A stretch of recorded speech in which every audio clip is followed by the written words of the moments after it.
Woodstock Cricket, home of the finest handmade cricket bats and soft goods. Visit either our showroom or workshop and experience the magic for yourselves. For bookings, contact info@woodstockcricket.co.uk.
Hello and welcome to beautiful Radlett for Middlesex's final T20 game here of the season, and it's a big one as well. Glamorgan have made the long trip east to the capital. They are 7th at the moment in the South Group. Middlesex are bottom, both sides in desperate need of 2 points, and in Middlesex's case this could well be must win. It could be must win for the rest of the season, which Andrew McKenna could make for a very interesting game. Well, Steve Finn's just said at the toss, every game's a cup final from here on in. It essentially is, isn't it? It's you've got to win every game from here, you've got to find some form, and you've got to win every game in a row, which, look, is difficult in the Vitality Blast, let's be honest, but give it a go, you never know. We've had some close games, and there's been some close but no cigar moments, so all it takes is a couple of little things during those games to go your way, and you'll start climbing the table. Close games. We've had a couple of real thrillers here. Middlesex beating Hampshire in the first game here in a high-scoring thriller. They chased down 215 in the final over. Then you were sitting alongside me when we saw them last week against Gloucestershire. Gloucestershire dramatically hitting a 6 off the final ball of the game to effectively win it before the rains came along. It's going to be sad, really, to leave this place because it's been some fantastic cricket we've seen. Absolutely. It's been a great wicket, venue for some great cricket, everything that you need from an outground. And like you say, the opportunity is there today to get on a roll, because we've just been talking about this in the fact that there's 6 games left, but 4 away games for Middlesex. So it's hard to get on a roll if you're away from home, but that's what they're going to have to do. So they know the conditions here, they know the ground, they know the dimensions, the breeze, all those little things that bring you home advantage. They've got those in their favour today. They've got a side who are not that far above them in the table. Try and make the most of that and pick up some points. Let's just remind you how the table stands then at the moment in the South Group. Remember, it's 14 group games played by the sides, 9 teams rather in each group, the North and the South. The top 4 go through after those 14 games. At the moment, Glamorgan have played 8. They have 6 points. They've won 2 and had a couple rained off. They're in 7th place. Middlesex rock bottom. They've played 7 games, won 1 and lost 6, so they've only got 2 points. Historically, around about 15 points usually gets you into the quarter-finals. So by that rationale, you'd have to say Middlesex would have to win 6 or 7 of their final 7 games to have a chance. Glamorgan probably have to win 4 or 5 of their final 6, you would say. Let's update you with the toss and team news then. Glamorgan have won the toss. First of all, Macca, they've decided to bat first. There's a bit of rain around. Did that surprise you?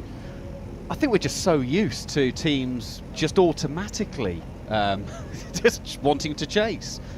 So yeah, it did take me a little bit by surprise. First of all, they wanted to do that, and the fact that we've seen with when DLS gets involved, generally speaking, being the team batting second, maybe they just prefer it. You know, there are some teams that just flat out prefer to bat first, get a score on the board, and say, well, we're not going to allow you to get anywhere near that. So it did surprise me a bit, but they have had a few problems this morning, so maybe that's influenced things as well. Right, let's touch on that main problem then. Glamorgan have been hit by COVID. Opening batsman Nick Selman tested positive, and crucially, two other players, big players for them, Marnish Labuschagne and Michael Nisa, the two Australian overseas players, have been declared close contacts. So all three of them have not made the trip. They are all isolating. The Glamorgan team, Chris Cook, Colin Ingram, Billy Root, who's come into the side because of those missing players, David Lloyd, Kieran Carlson, Callum Taylor, Dan Doothwaite, Roman Walker, James Whale, Tim van der Goeten, Prem Sisodia, that's their 11. Middlesex's 11, Stevie Eskenazi, Nick Gubbins, Joe Cracknell, Daryl Mitchell, Max Holden comes into the side for Blake Cullen. That's the one change from the previous game against Surrey, so they've brought in a batsman for a bowler. John Simpson, Luke Holman, Nathan Souter, Tom Helm, Stephen Finn, the captain, and Mujib-ur-Rahman. Let's touch on that Glamorgan situation. Very unfortunate for them. We see this quite often in sport now, don't we? You've got to have a big squad and be prepared for these things, but the loss of Labuschagne is massive for them because he's been their standout batsman by a mile, really, in this competition this year. 294 runs and an average of 58, strike rate 137. No one else averages over 25. And no one else has scored more than 125 runs, so he's doubled them. Oh, and by the way, you didn't mention he's also chucked in 7 wickets. I mean, we're talking about an all-rounder, basically here. Yeah, massive, massive blow for them. This is sport in the 21st century, isn't it, in the COVID era?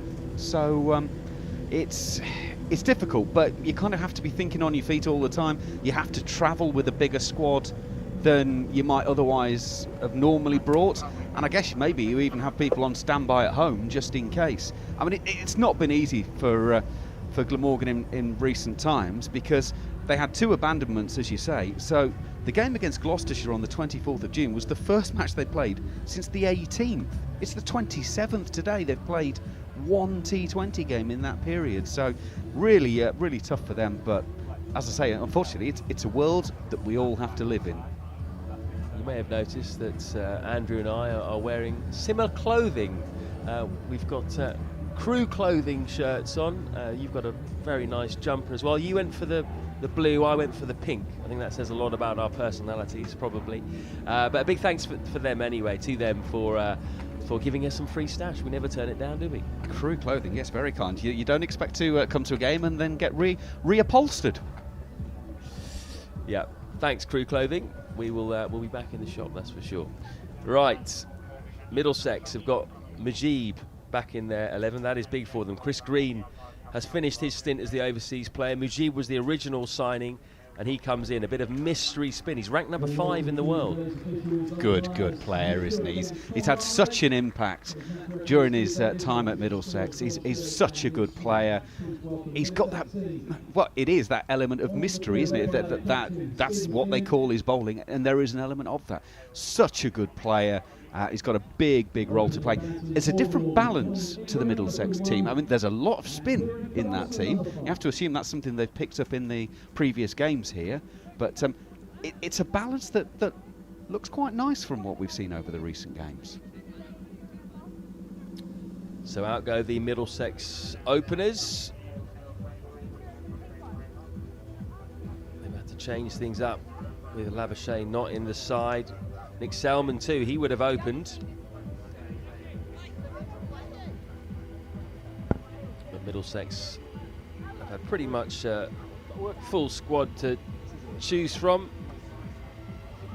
And Mujib coming in as well, which hopefully will give them a cutting edge today, and it's going to be Mujib to bowl the first over of this game. His second stint at Middlesex. He was here in 2019, and he's going to bowl the first ball to Kieran Carlson, who's opening alongside the vastly experienced Colin Ingram. Kieran Carlson, a very promising young batsman for Glamorgan, 23 years old. He was the youngest first-class centurion for Glamorgan in 2016 at the age of 18 years and 119 days. What's he got against Mujib? Pickled round the corner, straight to the imposing figure of Tom Helm at short fine leg. So in terms of our field, Mujib's got 2 men out on the boundary, as you'd expect, one at long on, one at deep square leg. Down leg side again. He really does bowl everything, doesn't he, Macca? He's got carom balls, he's got googlies, he's got leg spinners, he's got off spinners. First 2 though, both starting, shall we say, leg stump-ish. That one's straighter.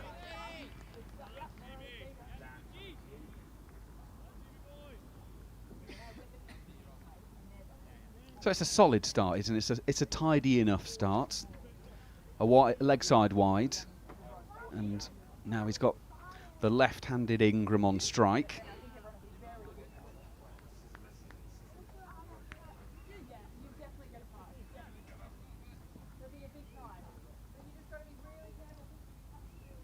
Oh, bit of turn there. That was an offie, I think. Just looking at him on the screen and trying to pick him, he's so difficult, even from here, let alone for the batsman. Let's have a look at this one closely. What's it going to be? I think that was the quicker one. Yeah, it looked a quicker offie, that one. It was interesting watching the Test match the other day and trying to get Kumar Sangakkara, one of the greatest of all time, to try and pick people from the hand. Oh, that's turned. Definitely a bit of something there. Yeah, look at Nick Cook, the umpire. The umpire's joining in. Well, of course, former spinner, he's gonna love seeing this, isn't he? Umpire's getting in the head of the batsman there.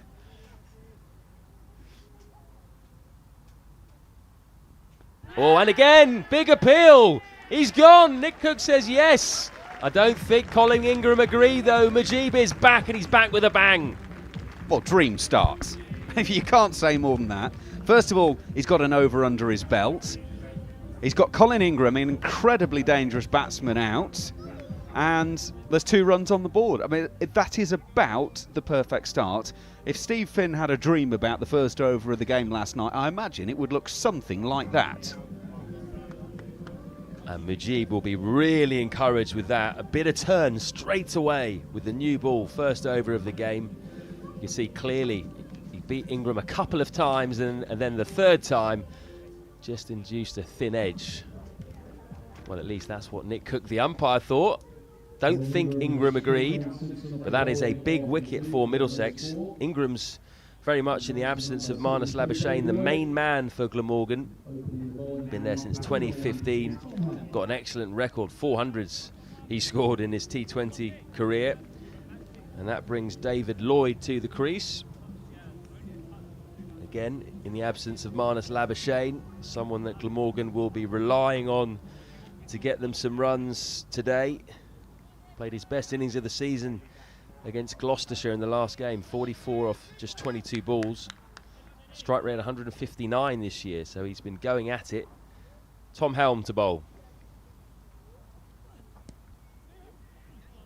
That'll be a leg by, I think. The diminutive Kieran Carlson scampers down to the opposite end. Some pace on that. We could hear the thump onto the thigh pad from all the way down here. There was some definite pace into that.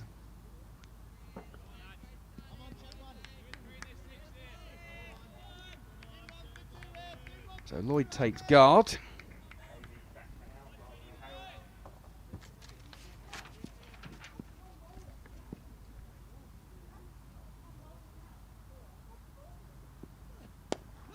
Good heavy length from Tom Helm. He'll want to come back strongly today.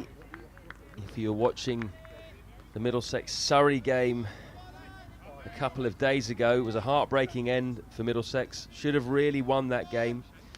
Tom Helm's 19th over went for 19. That's exactly what Surrey needed off the final 2, so they didn't even need the final over. Helm was better against Essex when his 19th over got Middlesex back in the game. That's where he needs to be, I think. That's a good length. Do you know, one of my highlights from that game was when they took Gareth Batty for 16 and an over. Gareth Batty's about 800 years old and bowled about 1 million overs. And I don't think he'll have ever gone... Well, it might have been a couple of times in 5 years, I'm guessing, that Gareth Batty has gone for 16 and over. That takes some doing. For a man who's been around the game, that was seriously impressive. He's your mate from TalkSport, isn't he? Must have worked with him a bit. I have indeed, and it took all my restraint to not send him a message after that. Oh, that's a pull swivel shot into the trees. Lovely that from David Lloyd. Just picked up the length really quick. That was just helped on the way, wasn't it? That came right out the middle of the bat, on one leg, and just flicked it up and over square leg. Interestingly, Helm's called straight away for the groundsman to come out with a bit of sawdust for the footholds. Not sure if that's kidology or if it genuinely is a little bit moist. It is very overcast and maybe a bit muggy and a bit sticky, so it might be a little bit damp underfoot. The covers were, if not on the pitch, around it all the way up until the toss and just afterwards. So I'm taking that to mean that the ground staff are a little bit concerned about the weather. I'm a little bit concerned about the weather because I'm 0 for 1 in completed games working with you so far, Floydie. So I hope I am not the kiss of death on this. Well, I would say you were, but Middlesex have lost 6 games this year, so it could be you, could be me, could be Adam Collins, could be Izzy Westbury. None of us have had much luck with Middlesex. Shall we all agree and just blame Colo then? Yeah, Adam Collins, your fault, mate. Right, what's Helm got in reply here? Bit of a waft from David Lloyd on that occasion. That's neither here nor there. That is what I call a getting out shot. I can't see what positive you get from playing that shot.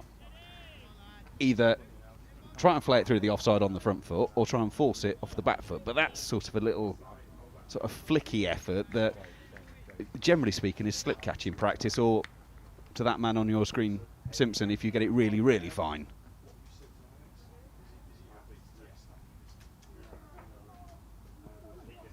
Oh, he was trying to hit that to Lords, and he did not succeed. End of the over, 9 without loss after 2.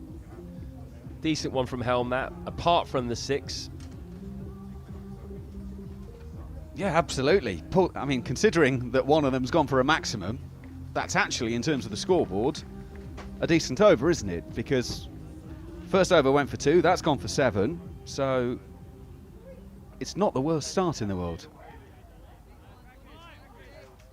Now, I wonder if the first over was an exploratory one for Majib, and they take the wicket and say, well, carry on then, mate. Down the track, that is a gorgeous straight drive, lofted, and that has gone all the way, I believe, for 6. I think someone's going to have to hope that the postcode's on that one to get that one back.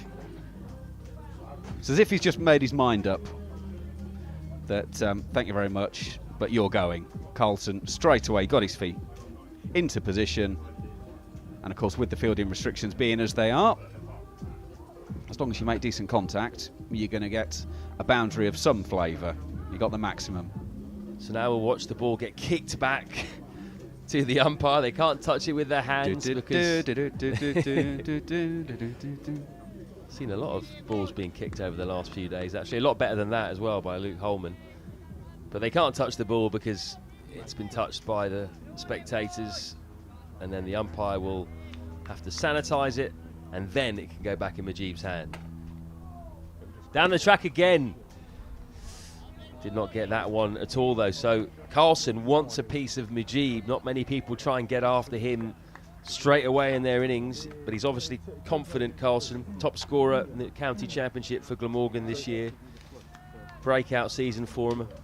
580 runs at 58 with 200s. But it's Lloyd on strike now. That was quick. And all he had to do was get a bid on that and beat the man at short fine leg, and he was in business, Lloyd. He's going to pick up a couple. Good work, keeping that to 2. You mentioned Carlson. In the blast, 61 runs, an average of 12.2. Didn't really hint at what we've seen so far, unless this is, of course, the way that he plays. And it's a case that, well, you can get out, of course. But he certainly put, I mean, the 6 off Mujib was as clean as anything we've seen this season.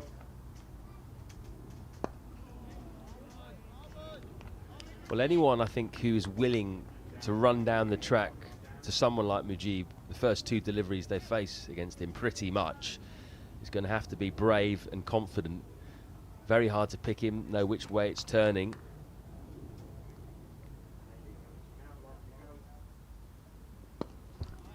Again, out the back of the hand, I think that one, but I mean, it's hard enough to pick him on the screen, let alone out there in the middle. 3 overs done, 19 for 1. It's brave, it's confident, or it's a man who's been told by the team, that is your job. You have free license. If it goes wrong, there's no comebacks. There won't be any, what do you think you were doing there, when he gets back to the dressing room, or the tent, as it often is. And that is so important in T20 cricket. You have a role. You know what your job is. And if it doesn't work on a particular day, if your job is to be the aggressor, be the aggressor. Again, a hard, heavy length from Helm. Good start to the over. He's not had the greatest of starts in this competition, Helm. A couple of games coming into this game. 2 wickets at 34. Economy rate 9.7. That's a lot more expensive than we're used to from him. He missed the beginning of the season because of COVID-19, actually, which he contracted.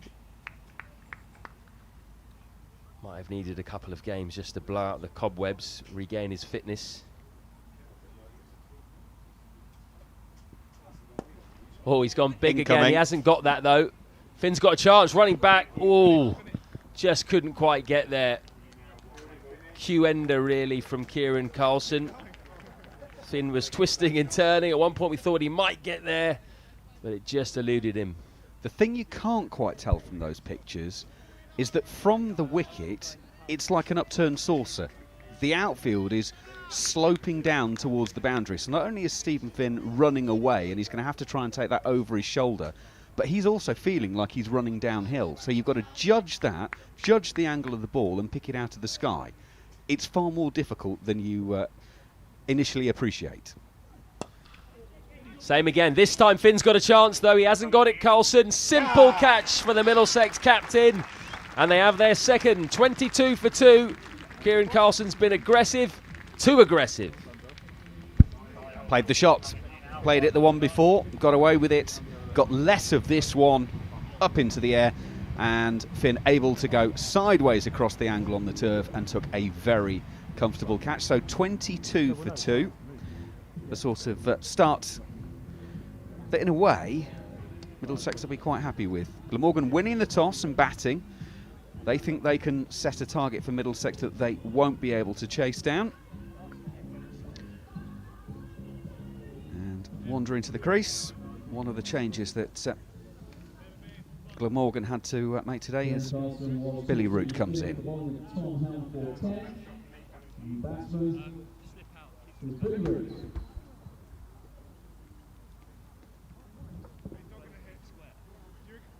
Younger brother of Billy is 28 years old, playing his first game of the season. Generally been used more in 50 over cricket and 4-day stuff. He won't be facing, though, because the batsman crossed. Really impressed with his start by Finn, actually. Generally bowled a heavy length so far in his couple of overs, or over and a bit. Yeah, there's been a couple of boundaries. Obviously, the 1-6, but you would expect that in T20 cricket. There's been There's been nothing rank and wide in terms of bowling. There's nothing for the batsmen to throw their hands at or extend. It's a pretty decent start. Moves across. That's a lovely shot. Beautiful timing from David Lloyd. He's going to pick up a couple.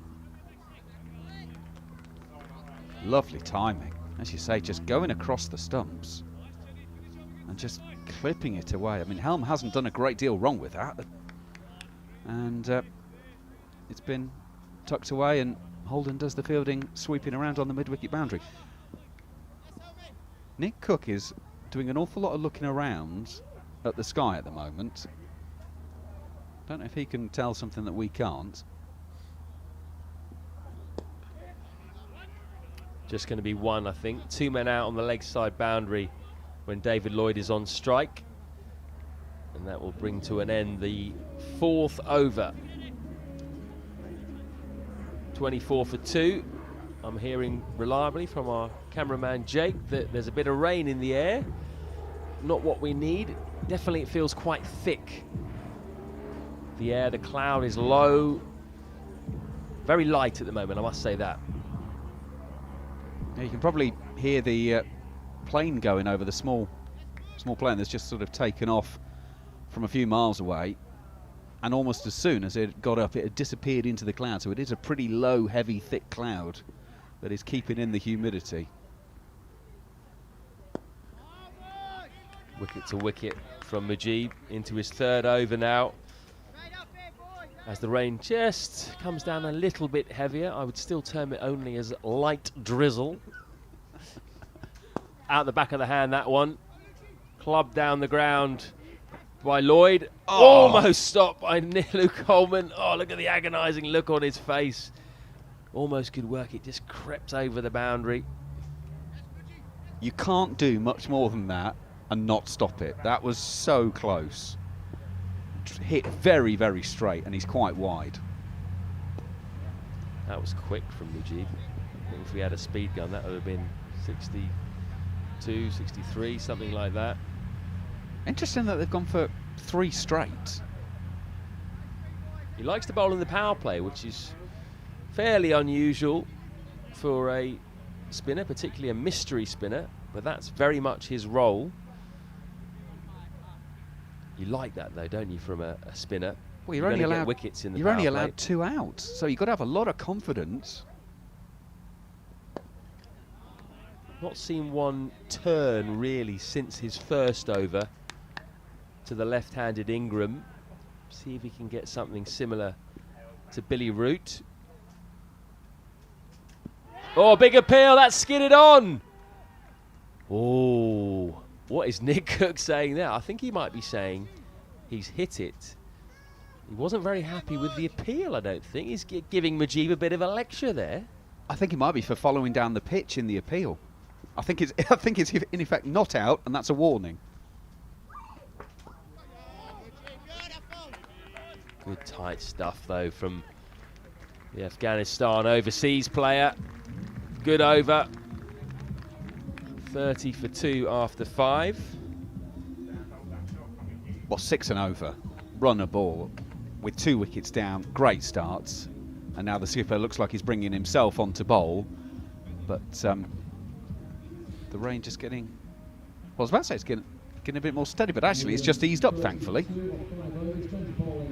Could well miss us today, looking at the forecast.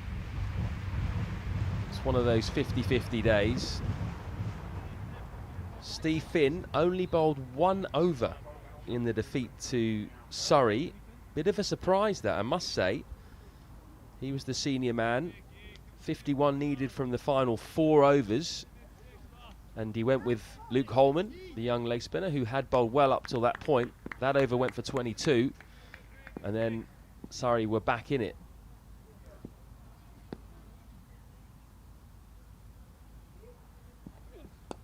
Well, there's a chance. Is there? No. Skewed away off a thick outside edge. That was lucky. Might run away to the boundary as well. It does. Sometimes there's just no justice in cricket, is there? That is a genuine edge, leading edge. He's closed the face, and it loops. Souter doesn't have a chance at backward point, and then to add to the indignity, it goes for 4. I mean, what is the... I'm going to turn into Alex Tudor here and from a bowler and go, what is the world coming to? Poor bowlers, eh? He's gone full and straight early on, Steve Finn. Expect him to bowl more than the 1 over today, that's for sure. Why do we think he did that? Did he just go all Mike Brearley on us for the evening and decide that, actually, I'm just going to be the captain, that's my role for this evening? I think sometimes when a bowler is captain, they can underbowl themselves on occasion. Sir Ian Botham used to do that when he was captain of England, and I'm not sure he actually captained Somerset, but when he was captain anyway. Oh, that's a good ball. Well, I can see why Finn asked the slip to go back in just before he sent that one in. That's a cracker. Just going across, a little bit of tail away as well. Yeah, absolutely have a slip in.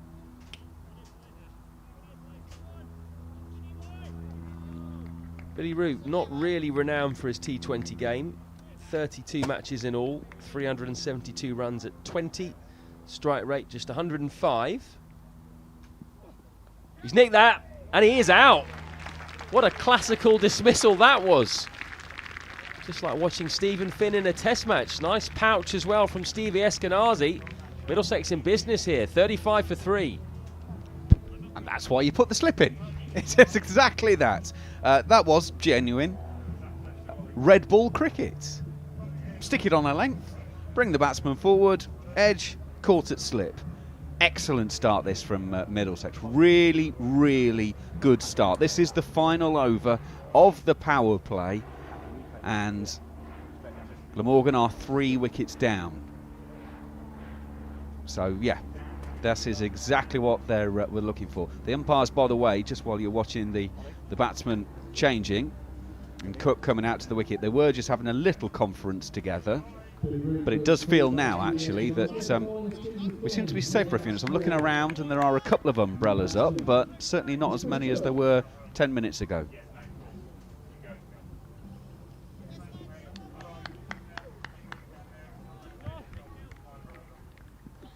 I've just popped out Macca and it's barely spitting. Good. Not really rain. We'll settle for that then. Middlesex certainly don't want this game rained off. Neither do Glamorgan, really. They've had 2 already. Both sides need to get a win, get up that table. Full again. And he gets down well, the big man, 6'7". Got down quickly there. Got to do it. When you're a bowler in T20, you've also got to do it when you're the captain. Got to set the example. It's a good delivery. And it's good fielding as well. Glamorgan captain and keeper Chris Cook, the new batsman. Has he nicked that? I think he did, you know. Bit of bat on that. That is giving us runs. I thought so. Cook off the mark, but was almost a strangle down the leg side. I think John Simpson actually got a glove on that. Finn actually walked back to his mark with his hand up, apologising to John Simpson for sticking it down the leg side to start with. However, the wicketkeeper very nearly bailed him out with an absolute worldie. That would have been a belter of a catch down the leg side. And yeah, you can see Steve Finn there just saying the wrist got behind it and stuck it down the leg side.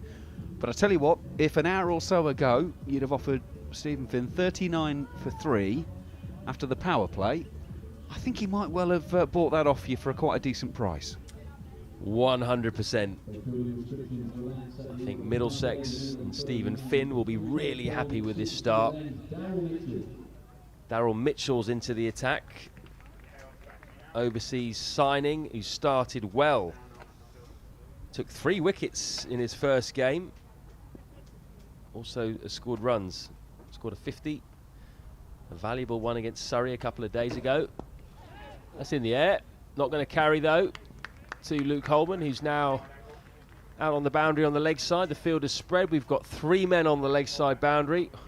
One around about deep mid-wicket, deep square leg, deep fine leg. We've also got a 3rd man and a man out on the offside boundary as well. So mid-on and mid-off up at the moment.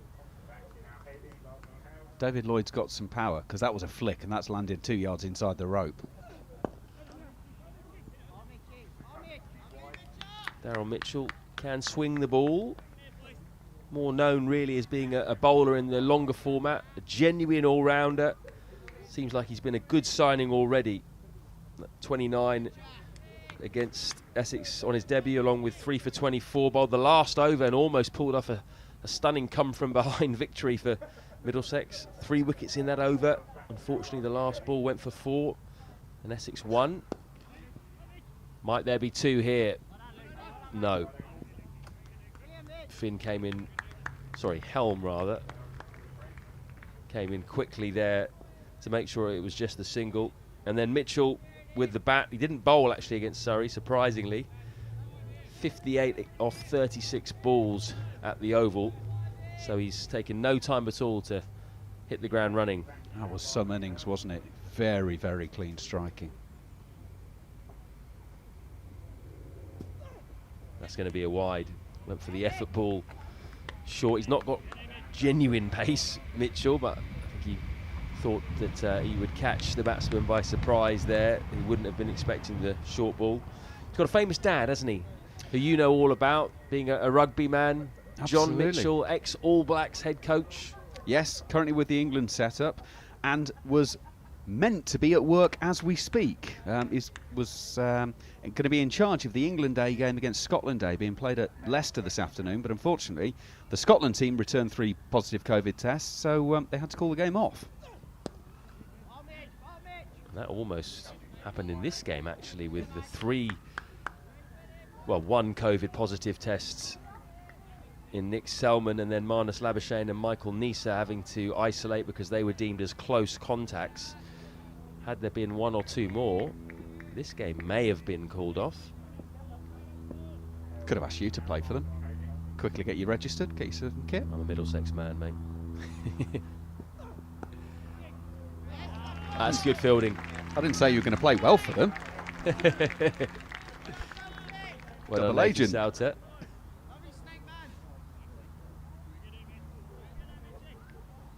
Oh, that's one of those that's just hit you in the wrong part of the hand and feels like someone's put 240 volts through your fingers for the next couple of minutes. Tell you what, the worst is when it hits you on the wrist and you completely miss it. Absolutely kills. Again, that's just going to be a single.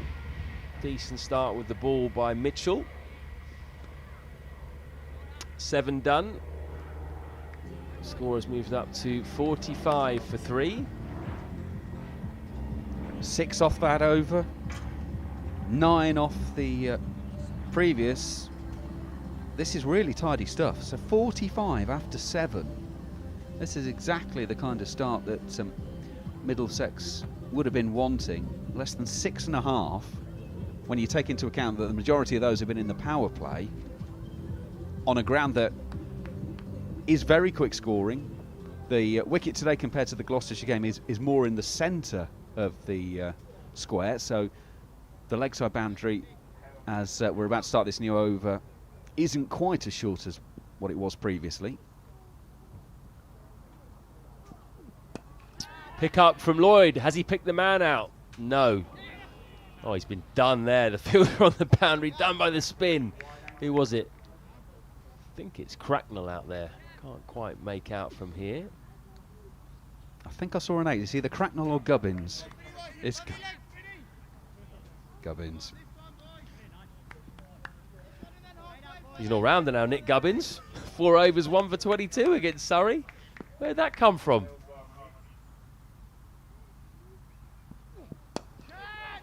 Again, a mishit, which bounces in between the infield and the man on the boundary. Well, it's one of those that you're almost tempted to say, if you're playing, say, a club game over the weekend, lads, just go 5 deeper, because it's just going to plop into you. But of course, when you've got a fielding ring that you've got to have people inside, it seems to land just over you all the time.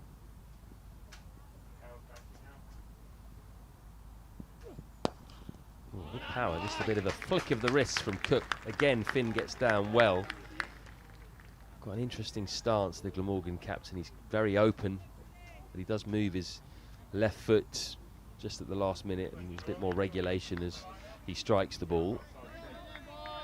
It's almost a way of getting momentum into the ball, isn't it? Because you've got to move your front foot to actually get yourself there. There you go, check it out, there you go. Just a little movement with his left leg.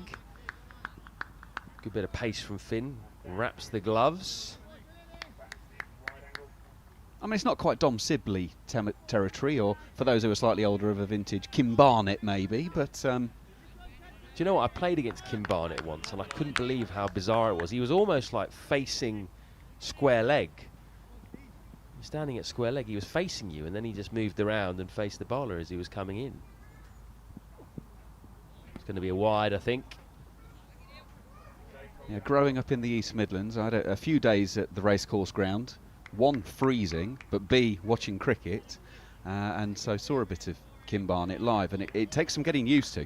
I always feel for the bowlers, because you're running in to bowl. You've almost got to take him out of the equation and where he is, because it doesn't look right, but you know he's not going to be like that for the whole shot.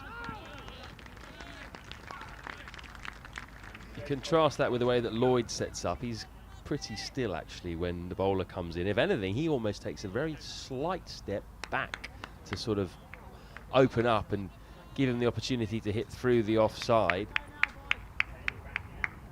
Have a look at Lloyd here. Pretty still. I moved across there. Catch! What a catch by the Middlesex captain! 6'7", gets down to the grass and makes it look easy. The third one's the charm. He's stopped two brilliantly in his follow-through. The third one's a caught and bowl. You can't say Glamorgan weren't warned, because he's done it a couple of times already. Now the opportunity comes, and that is a fabulous, fabulous grab for the man getting down to take the caught and bowled. 50 on the board, but for the loss of 4. Let's have a look at the replay. Look at this, great angle. Oh, what a catch. That is probably one of the best catches Stephen Finn has taken in his career. Great camera work as well by Jake. He told me to say that.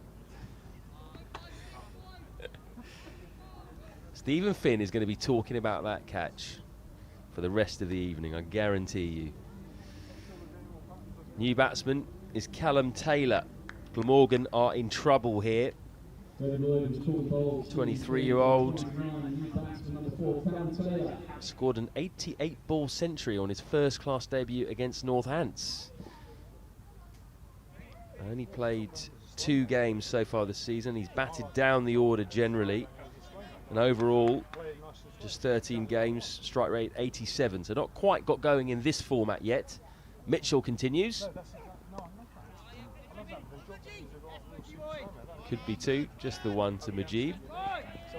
Very still at the crease, wasn't he? There was almost no foot movement at all. That was played almost like a hockey shot, just total hand-eye coordination. Brave.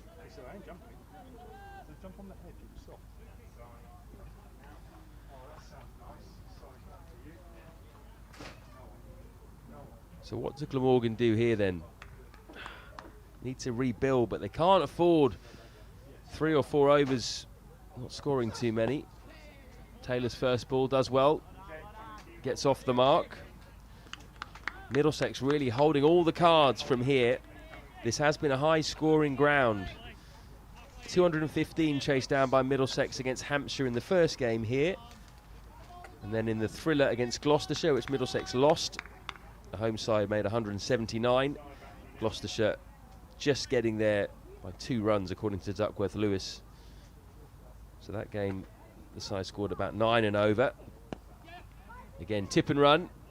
Oh, he's done the fielder there as well. It seems quite slippy out there. That was Max Holden, was it? It was.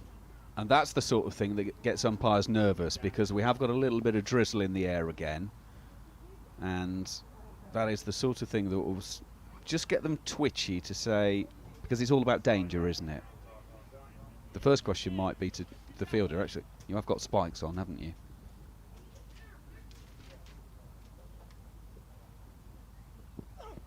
Oh, he's bowled him. Nipped that through the gate. And that's another big wicket for Middlesex. The captain, Chris Cook, is gone. Glamorgan now in deep, deep trouble. Absolutely, that's a beauty from Mitchell. Cook goes, and 5 down. Well, this is perfect stuff. This is perfect stuff because, of course, if we get a rain-affected game and DLS gets involved, this really does help Middlesex out in a massive, massive way. So Cook goes. He made 10, 54 for 5 in the 9th. He looks back as if to say, well, what happened there? Middle stump is lying at 45 degrees and I'm working it to leg. Good bit of bowling though by Mitchell. Generally swings it away. That one definitely nipped in. He's already proving to be a canny signing. Daryl Mitchell, 4 wickets into his 3rd game. He's hit a 50 already. Tell you what's interesting, we mentioned earlier how much spin Middlesex have got in their lineup. They've used 4 bowlers so far, 3 of them seamers. Yeah, a lot more spin to come. Not quite finished the over off yet. Dan Doothwaite, the new batsman, the all-rounder for Glamorgan.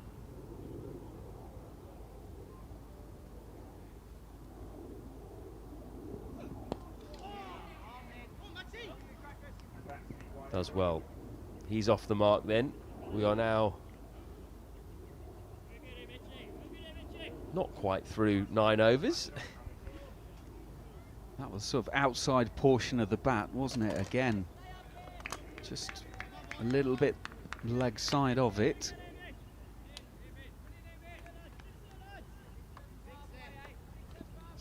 The seamers have been so good. I mean, Majid was excellent at the top as well, but the seamers have been so good, there is going to have to be a change of policy at some point. Well, Mitchell was just pretty much bowling a first-class length, really. The situation very much in his favour. Really good from the New Zealander. 55 for 5 off 9 overs. You'd have to say Glamorgan at the moment well behind the 8 ball. We are going to see some spin macker. It's going to be Nathan Souter into the attack. Middlesex have got 3 leg spinners today. Souter, the most experienced, Luke Holman, and Nick Gubbins. Never thought I'd include him in the list of leg spinners, but he is now after that brilliant performance, really, against Surrey, 1 for 22. Souter was also excellent in that game. 3 overs, 2 for 16. I feel like he maybe should have bowled 4 overs. In the end, it was Holman, and Holman's 4th over went for a few, which turned the game back in Surrey's favour. Who says there's no English leg spinners?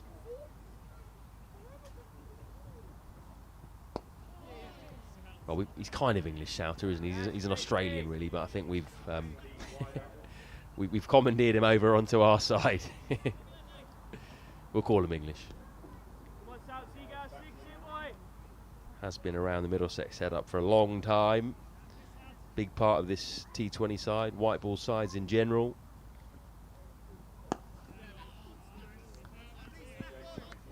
Crisp punch down the ground. Holman fields at long off. We are directly at a very straight long off here watching. We're not a million miles away from the camera angle you were just looking at that, so we get a great view. If they decide to take on Souter, we are right in the gun barrel here. I want to catch Macca. We almost got one, didn't we, last game? Went straight over our heads. That's a quicker one down leg side, and that won't please Steve Finn. That's going to go to the boundary. 5 wides, valuable runs for Glamorgan. There are times when you do deliberately stick one down the leg side. I don't think that was one of them. I think that's one that's just come out a little bit wrongly. With a keeper as good as John Simpson, you can have a ploy. There might be a little signal, there might not be, but there is a case that you can stick one down the leg side if you think the batsman's coming.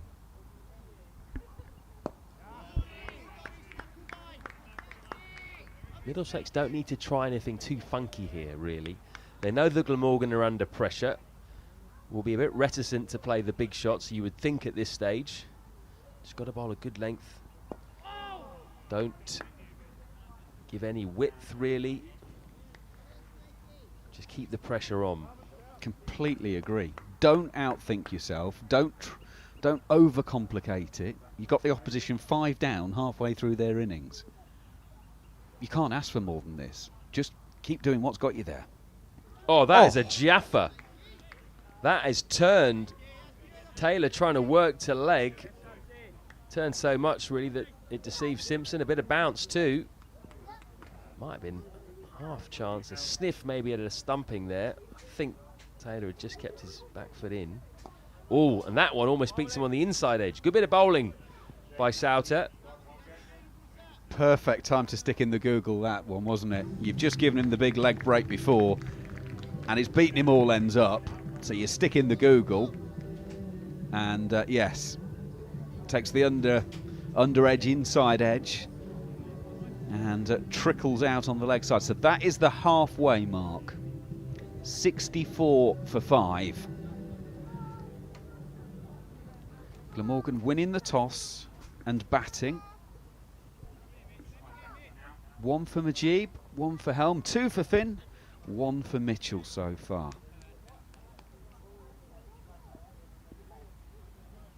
Daryl Mitchell will continue.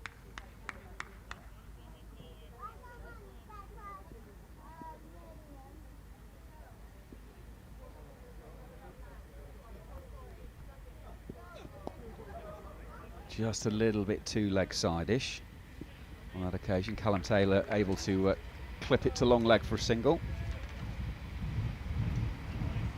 This is exactly what the doctor ordered as far as the Middlesex bowling was concerned. You look at the economy rates today. Majib going at under 6, Helm 6, Finn 7, Mitchell 5.5. Souter's 1 over's gone for 9. Coming into this game, only Nick Gubbins had an economy rate in the season under 8. Mitchell's going to have to bowl that one again. It's such an important part of the game, isn't it? Building pressure, not giving freebies away.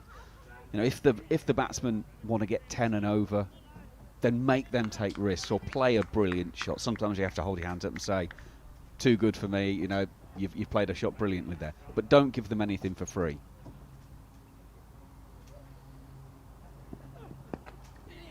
Again, there's not a great deal you can do with that, is it? Except turn it on the onside, get up the other end, rotate it around and put 1 to the total.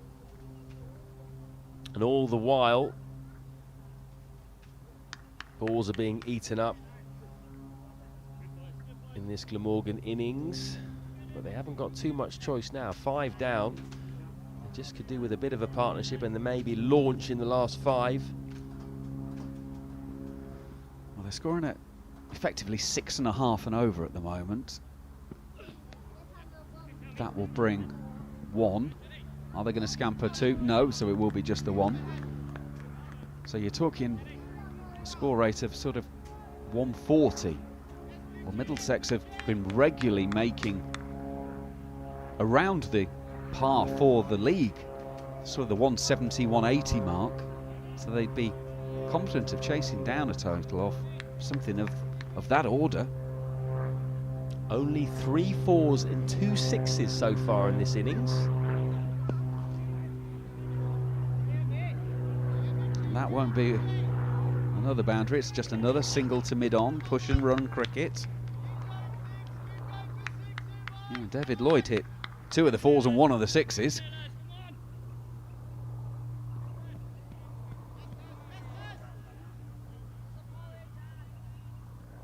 It's Callum Taylor and Dan Doothwaite.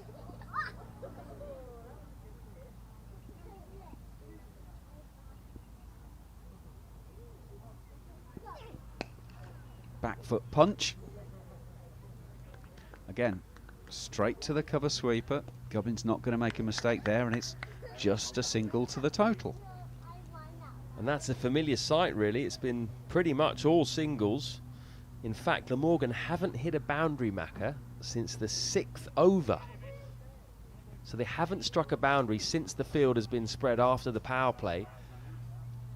That's how good the Middlesex bowling has been.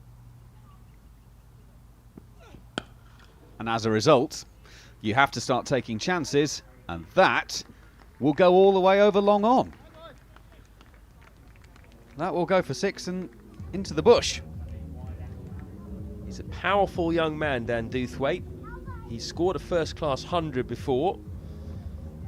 Big all-rounder. He's the leading wicket taker for Glamorgan this season. 8 wickets at 19, economy rate exactly 8. He had a good, or has been having a good season with the bat in the championship. 242 runs at 34, 14 wickets too. Good prospect for them. So I guess it's the thing for Mitchell, that red ball style of bowling. If you can bowl 6 balls in a row in the same spot in red ball cricket, that's perfect, that's what you're after. That's not what you want in T20 cricket. So sometimes if the batsman's seen a couple, they can think, okay, I pretty much know where this is going to be, and then you can set yourself for the big shot. Souter to continue. I think it's fair to say he didn't pick that one. Second time that Souter's just trying to slip in the slider, get it through the defences of Callum Taylor. Another thick inside edge. Again, that's drifting in. It's a beautiful length in the fact that it's almost landing on the popping crease. Can't do anything with that at all. It's almost like an in-swinging Wakar Yunis Yorker, that from a spinner. That is one of his go-to deliveries. It's a lovely bit of in-drift. It's a bit more regulation, but again, there's no timing in that whatsoever, is there, from Taylor? And this is where Middlesex, they have to almost be prepared to put some more bait in the water here. Can they build on his frustrations and get him to do something reckless or silly? Can they get another maybe dot ball or 2 into him? Or just bowl him? Yeah, simple game really, isn't it? Just bowl it straight, hit the stumps. You felt that was coming, didn't you, from Nathan Souter? He was all over Callum Taylor there. He was trying, the Glamorgan young man, but he just couldn't get his timing right. And Souter eventually got his man. One of his real strengths, the experienced Middlesex leg spinner, as he attacks the stumps. And that was seen there. 76 for 6. Glamorgan now. I would think the top priority at this point is just to bat out the overs. Try not to lose another wicket for the next few overs, and then maybe Doothwaite and Tail can have a dip towards the end, but it's really an awful situation to be in. James Whale coming to the crease, signed this season, ex-Durham player, more of a bowling all-rounder you would say. Did better 5 actually against Gloucestershire in the last game. Must have been sent in as a pinch hitter, I guess. Gloucestershire scored over 200 in that game, so maybe Glamorgan felt they would had to get ahead of the rate early on.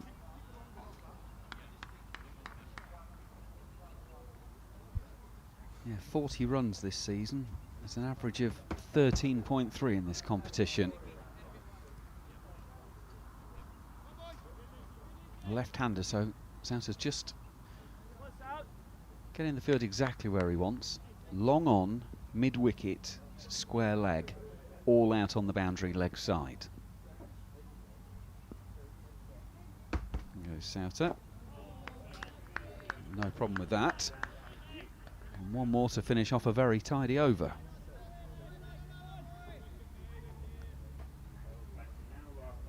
Does Whale want to take on the leg side boundary and hit with the spin? Will Souter give him the opportunity to hit with the spin? Well, again, it's inner half of the bat, no real timing, but no real damage done from Middlesex point of view. It's a single to end the over. It's another one in the book. That is 12 gone.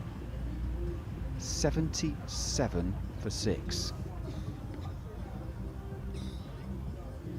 They just haven't got going so far, Glamorgan. Just run you through the scorecard. Colin Ingram, the first man to go for a duck. Caught Simpson, bowled Mujib.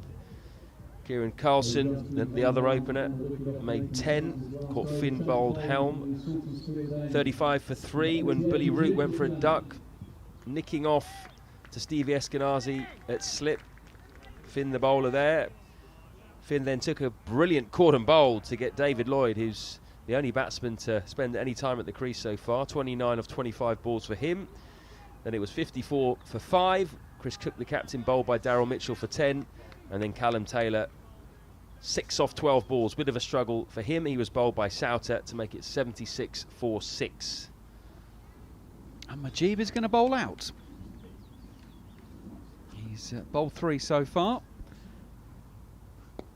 That one hurries on in. Turned away by Whale for a single.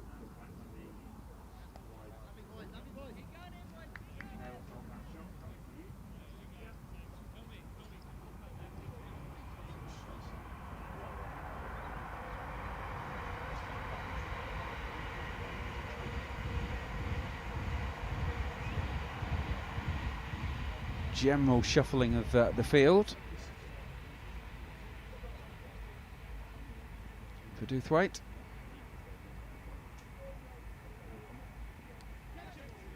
There's a flick on that. That's coming down towards us. And into the tent. Good cameo from Head of Communications, Steve Fletcher. Definitely want to sanitise that ball after he's touched it.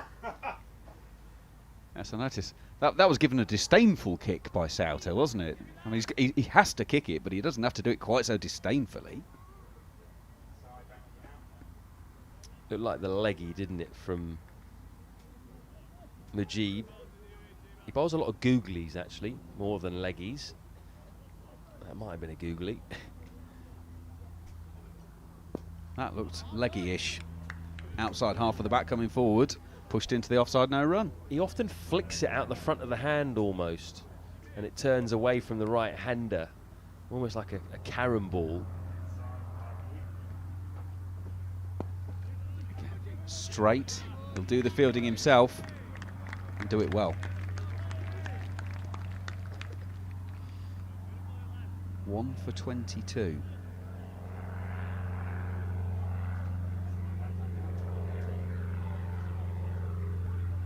14 of those are coming 3 shots. Nothing on that one though. This is where, as a bowler, right at the end of your spell, you're thinking, come on, just close it out. Don't need a boundary here. Again, out the back of the hand, wasn't it? Again, just drifted leg side-ish, but it's bowling to your field. Helm's there, it's just a single. That's a cracking spell of bowling. It really is. He's done a great job for the team. He's got his 4 overs through. And 83 for 6. 1 for 23. So 24 balls, 23 runs. Brilliant from your overseas mystery spinner, that is. But that's what you come to expect from Mujeeb. He's got an excellent record in T20 in general. Economy rate over his career is just 6.7. Incredible, really, for a bowler who bowls in the power play. And now the skipper's back. In he comes. Good start to the over. Just drops it in. Continues. And the Glamorgan run rate is dropping in. We mentioned earlier they're at sort of 6.5. It's now below 6.4. So at the time they would want to be accelerating. The wickets mean that actually it's decelerating.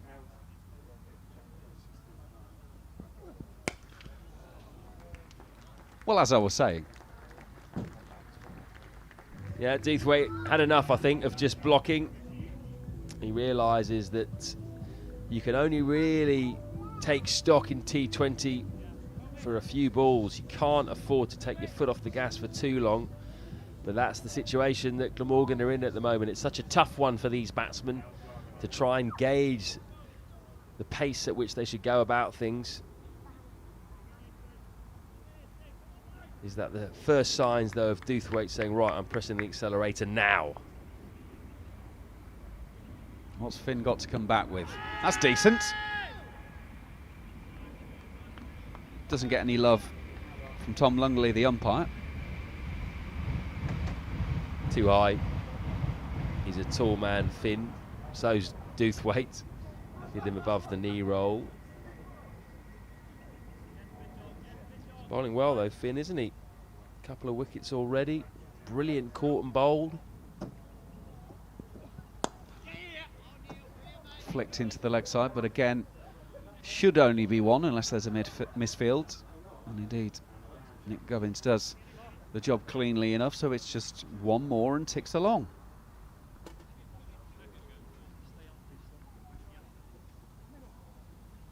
Shows how the game's changed, that as the bowler and indeed as captain, you're never happy going for boundaries.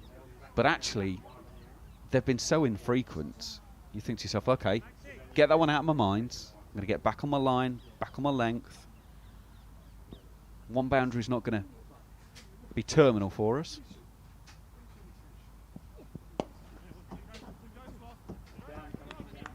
Again, that's just going to be turned into the leg side for one.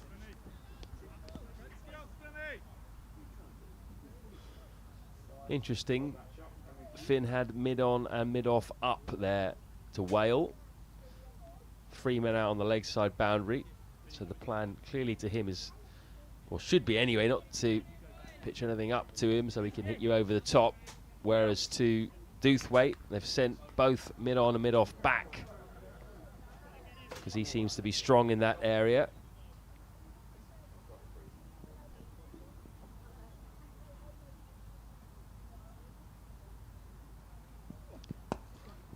Finn isn't going to allow him to free his arms too much.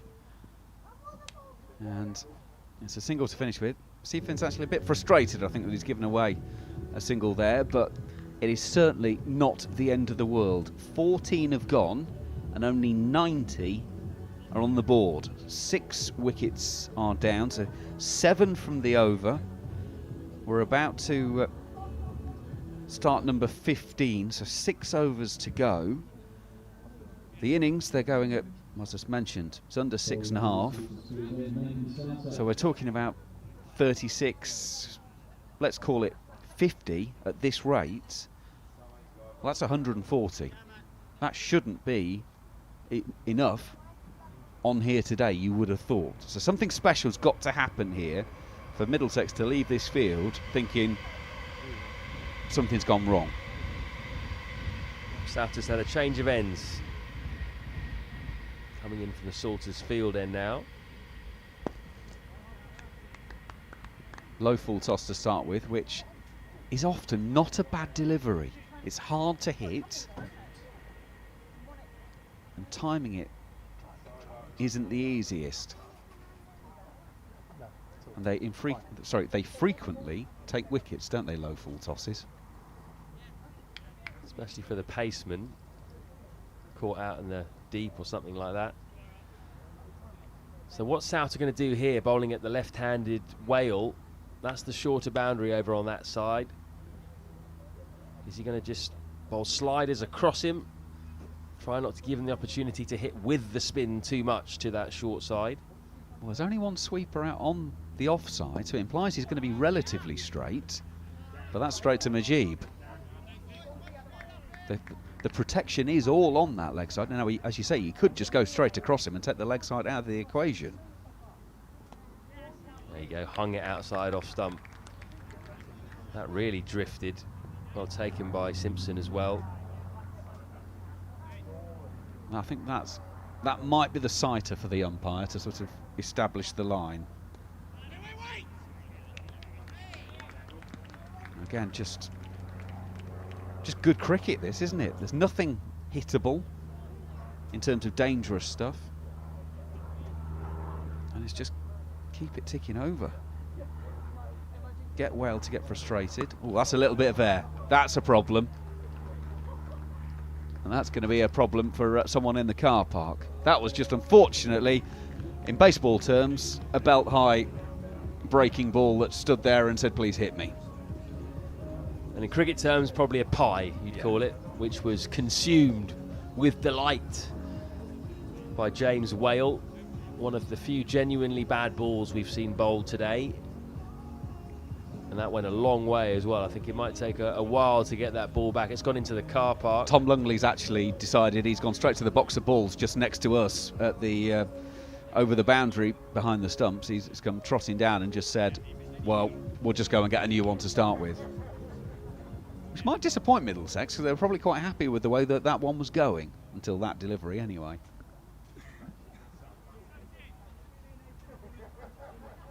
Yeah, biggest hit we've seen today by far, I think. Wales on off stump there. A play and a miss. Souter wanted something, but didn't get it. So, end of 15, 97 for 6. So the final 5 overs, 30 balls of the innings to go, assuming that they're all sent down. And they're still only in double figures, not reached the 3 digits yet. We've only seen 5 bowlers so far today. We saw 7 against Surrey for Middlesex, and we may only see 5 today. Luke Holman hasn't been used yet. We may just stick with Souter. He's got 1 more over, and then the rest could be seen. Mitchell's got 1, Finn's got 1, Helm's got 2, and Helm's going to bowl one of his remaining 2 now from the pavilion end. There's almost a sense, as we said earlier, don't complicate it unless you have to. The guys have all done a job, let them finish it off. So here goes Helm. Just going to be worked into the leg side for a single. There's going to be a time that some of those singles has to be pushed and at least ask the question and put some pressure on the field, can you turn it into 2? And as it is, it's not yet, and it's now 98 on the board. So Macca, I'm going to put you in the Glamorgan dressing room. What would you take from here? Just under 5 overs to go. Poor dear. You've got to be thinking 130, 140, haven't you? Somehow, but you might take a little less. Well, that'll help. That's a belter.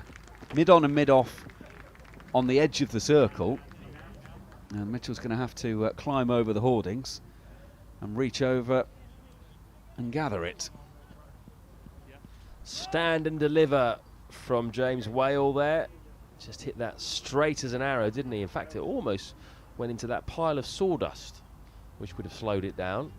Still think it would have gone to the boundary, though. 100 up. 102 for 6. Thanks to that.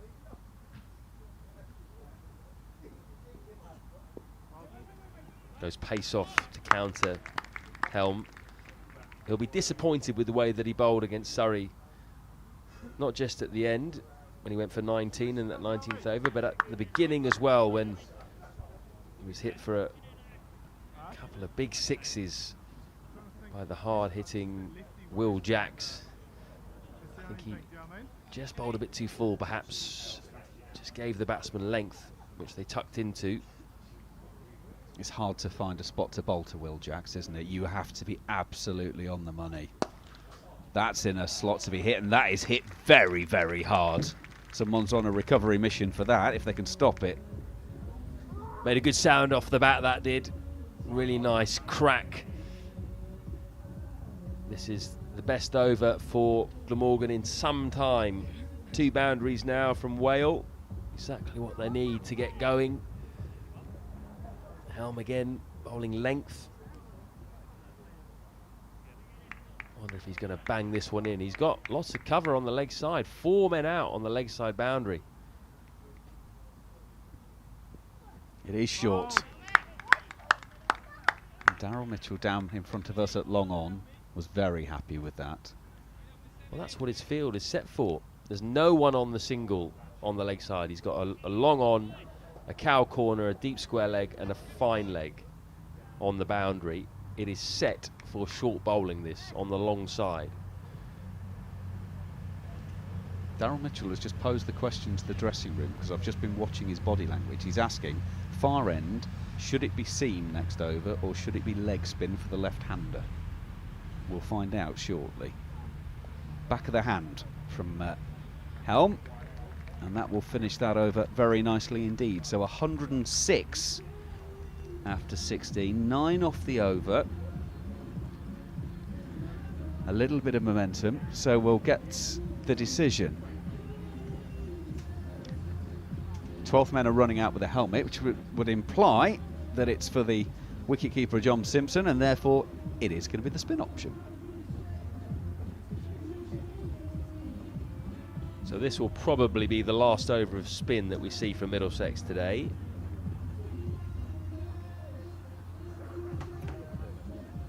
Glamorgan do have 4 wickets in hand.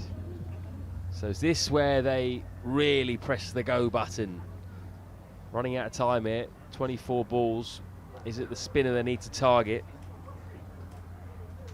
Doothwaite's in now, he's got 24. Let's be honest, everyone's got to go now. And there you go. He's given it a mighty clatter. Was actually pulling it towards mid-wicket, or appeared to, and has hit it straight. And I'll take a couple for that. Well fielded, Stevie Eskenazi. He's had a good day in the field. Nice catch at first slip as well. Bit of a hack from Doothwaite. Didn't quite get that, but he hit it straight, which meant he almost got the boundary.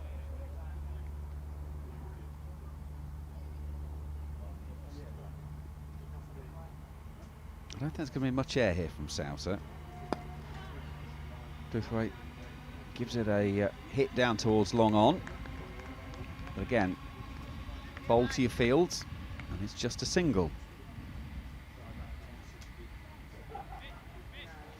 Interesting to see, do they want to try and tempt the batsman? If it was 4-day cricket, you would. But of course, white ball cricket T20, just keep them to as few as possible.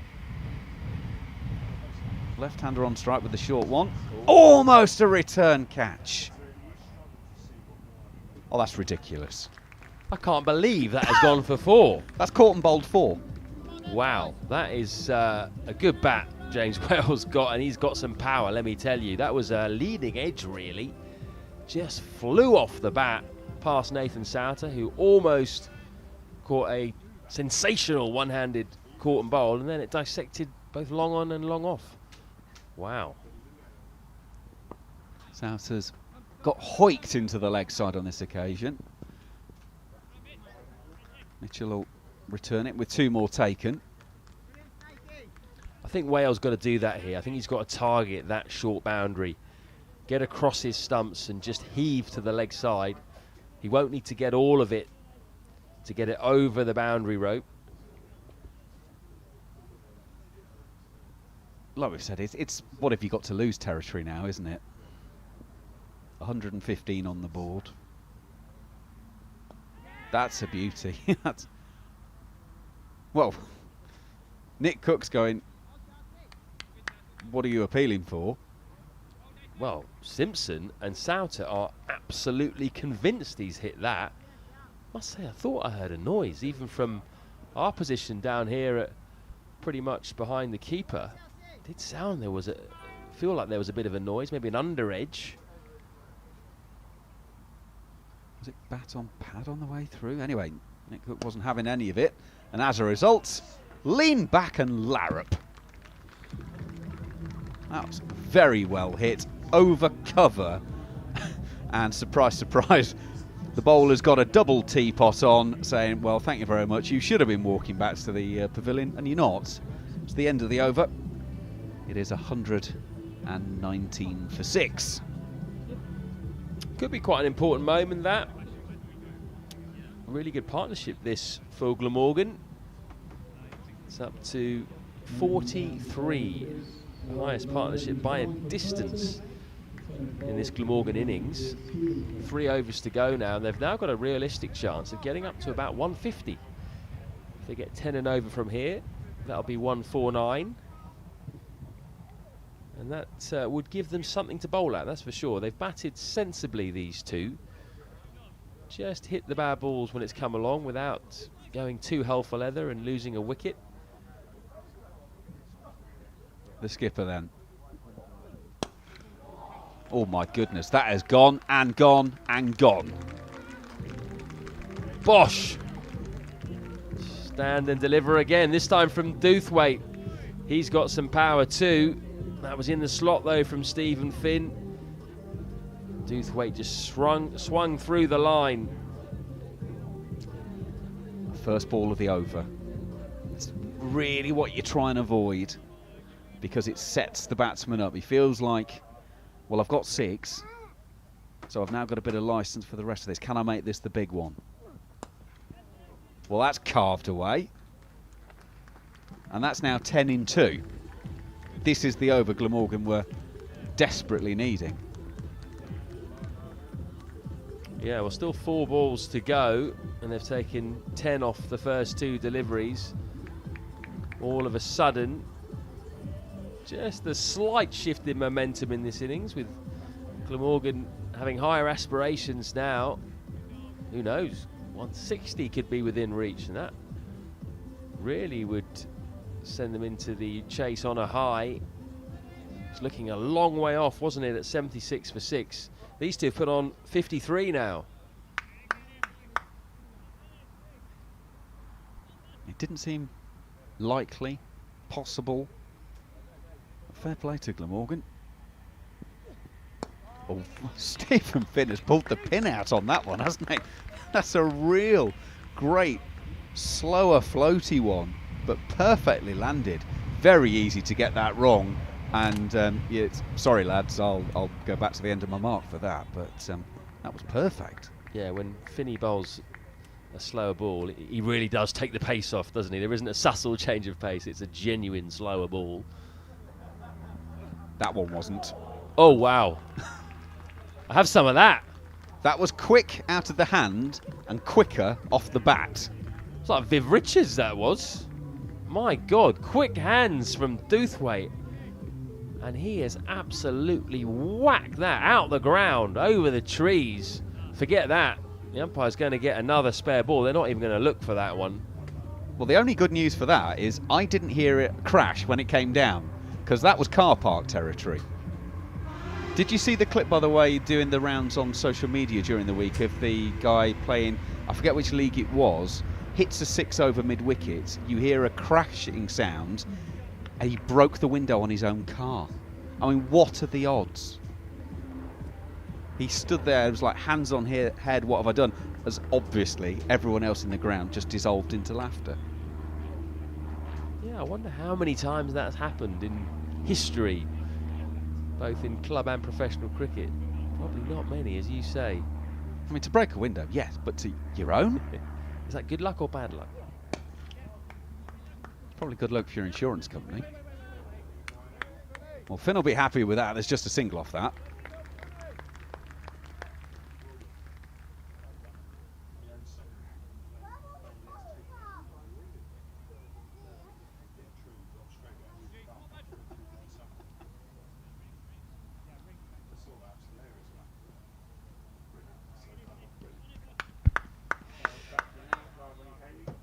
Right, so can Wale follow up the left-hander?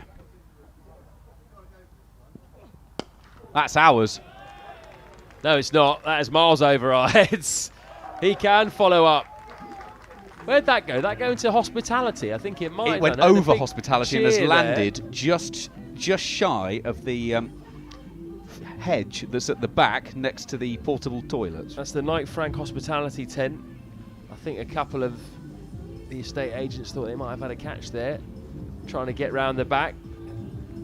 But that was hit really hard. So this innings has certainly changed a bit, hasn't it, in the last couple of overs? That over went for 23. 142 for 6 after 18. It was 119 after 17. Well, that was me saying 140. You'd be biting your hand off after 20. That's a massive over, both in terms of what it had achieved, but also the statement it makes. Ruined Steve Finn's figures as well. 4 overs, no maidens, 2 for 44. So certainly now 160 plus within reach. Wow. Helm has got an important job here. Well bowled. Well bowled. Completely disguised slower ball. And Doothwaite not able to do anything with that. Got to give credit to the 2 Glamorgan batsmen here. Such a difficult situation to come in. 76 for 6. 11.4 overs when they came together. You don't know whether to stick or twist in that situation. So hard to get the tempo right, but they've got it spot on. Doothwaite leading the way, 44 not out off 28 now. You'll add another 1 to that. Are they going to think of 2? No. Wales certainly played his part. He's actually scored quicker than Doothwaite. 33 off 19. So he's striking at 173. Just shows you the value of having a deep batting lineup in T20. You're never out of the game if you've got guys at 7, 8, 9 who can strike a cricket ball. If they hadn't, this game could easily have almost been over at half time had they only got 120, say. 160 plus is a different ball game. It's also a reminder to the bowling side, isn't it? You can't cruise it through. Yes, you might have got 5 or 6 early ones, but you never know when someone just has that cameo that changes a game. Here we go then for Wale. Oh my goodness, that's hit hard again, and he's found a gap. 4 to the total. It's like all of a sudden we're watching a different innings of a different game, isn't it? These two have just tucked in the way that no one else has really been able to. I mean, I know David Lloyd made 29 from 25, but he didn't play in this style. He's had a couple of 4s aerial through the offside. James Wale clearly likes a bit of width. Helm to follow it up then. Back of the hand. Oh dear. It's another one out the ground, Macca. Get another new ball, please. They won't be getting that one back, I don't think. Slower ball from Helm, but it was right in the slot for Wale. 160, what are we talking about? 180? We are absolutely throwing pieces of paper away with run calculations on at the moment because we're not doing them enough. This has been a fantastic back end for Glamorgan. Completely changing this game. Helm needs to come back. That's been picked up. Where's it? Fielded inside the circle. Well done, Gubbins. Gubbins and Majid were on duty. You can see Daryl Mitchell warming up in the background. So it looks like he's going to get, could well be the 19th. Sorry, the 20th. Got to be Mitchell, really, hasn't he? I don't think they'll bring someone on to bowl their first over as the 20th.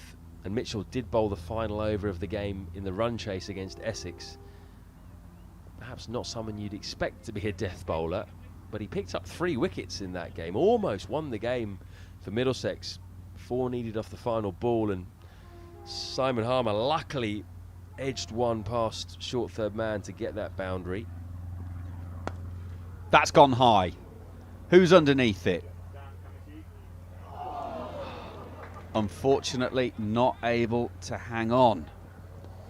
I was just saying Eskenazi had a good day in the field, and that's kind of spoiled it for him.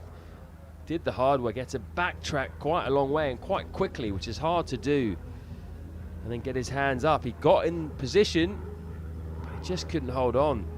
Hard hands, I think. The ball just bounced off his reverse cup. And again, that could be a costly miss for Middlesex as Mitchell gets ready to bowl this final over. I mean, in fairness, that ball now is relatively grey. It's coming out of a grey sky. We're not looking for an excuse, but not the easiest. But you'd feel disappointed that it's not been taken. Well, the last 20 minutes, Stephen Finn has probably had more things going around his mind as a captain than he did for the first 45 minutes altogether. The pause, by the way, is for Doothwaite just getting a new piece of willow there. Clearly the one he's been using apparently hasn't been hitting them well enough. Can't wait to see how this one goes. His bat sponsor will be delighted. Well, if he doesn't want the other one, I'll have it. Do a Niroshan Dickweller to Joe Root, go and say to him, have you got a spare? I'm always doing that when I'm coming to games. Don't you worry about that. Tapping up the Middlesex boys. Anyone got a spare?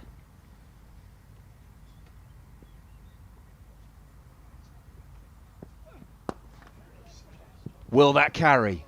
No. Oh, Steve Finn. Was that the opportunity to catch? Would it have carried all the way? Finn quickly elected there for the safety valve option of staying safe and back and making sure it didn't get past him rather than risk anything.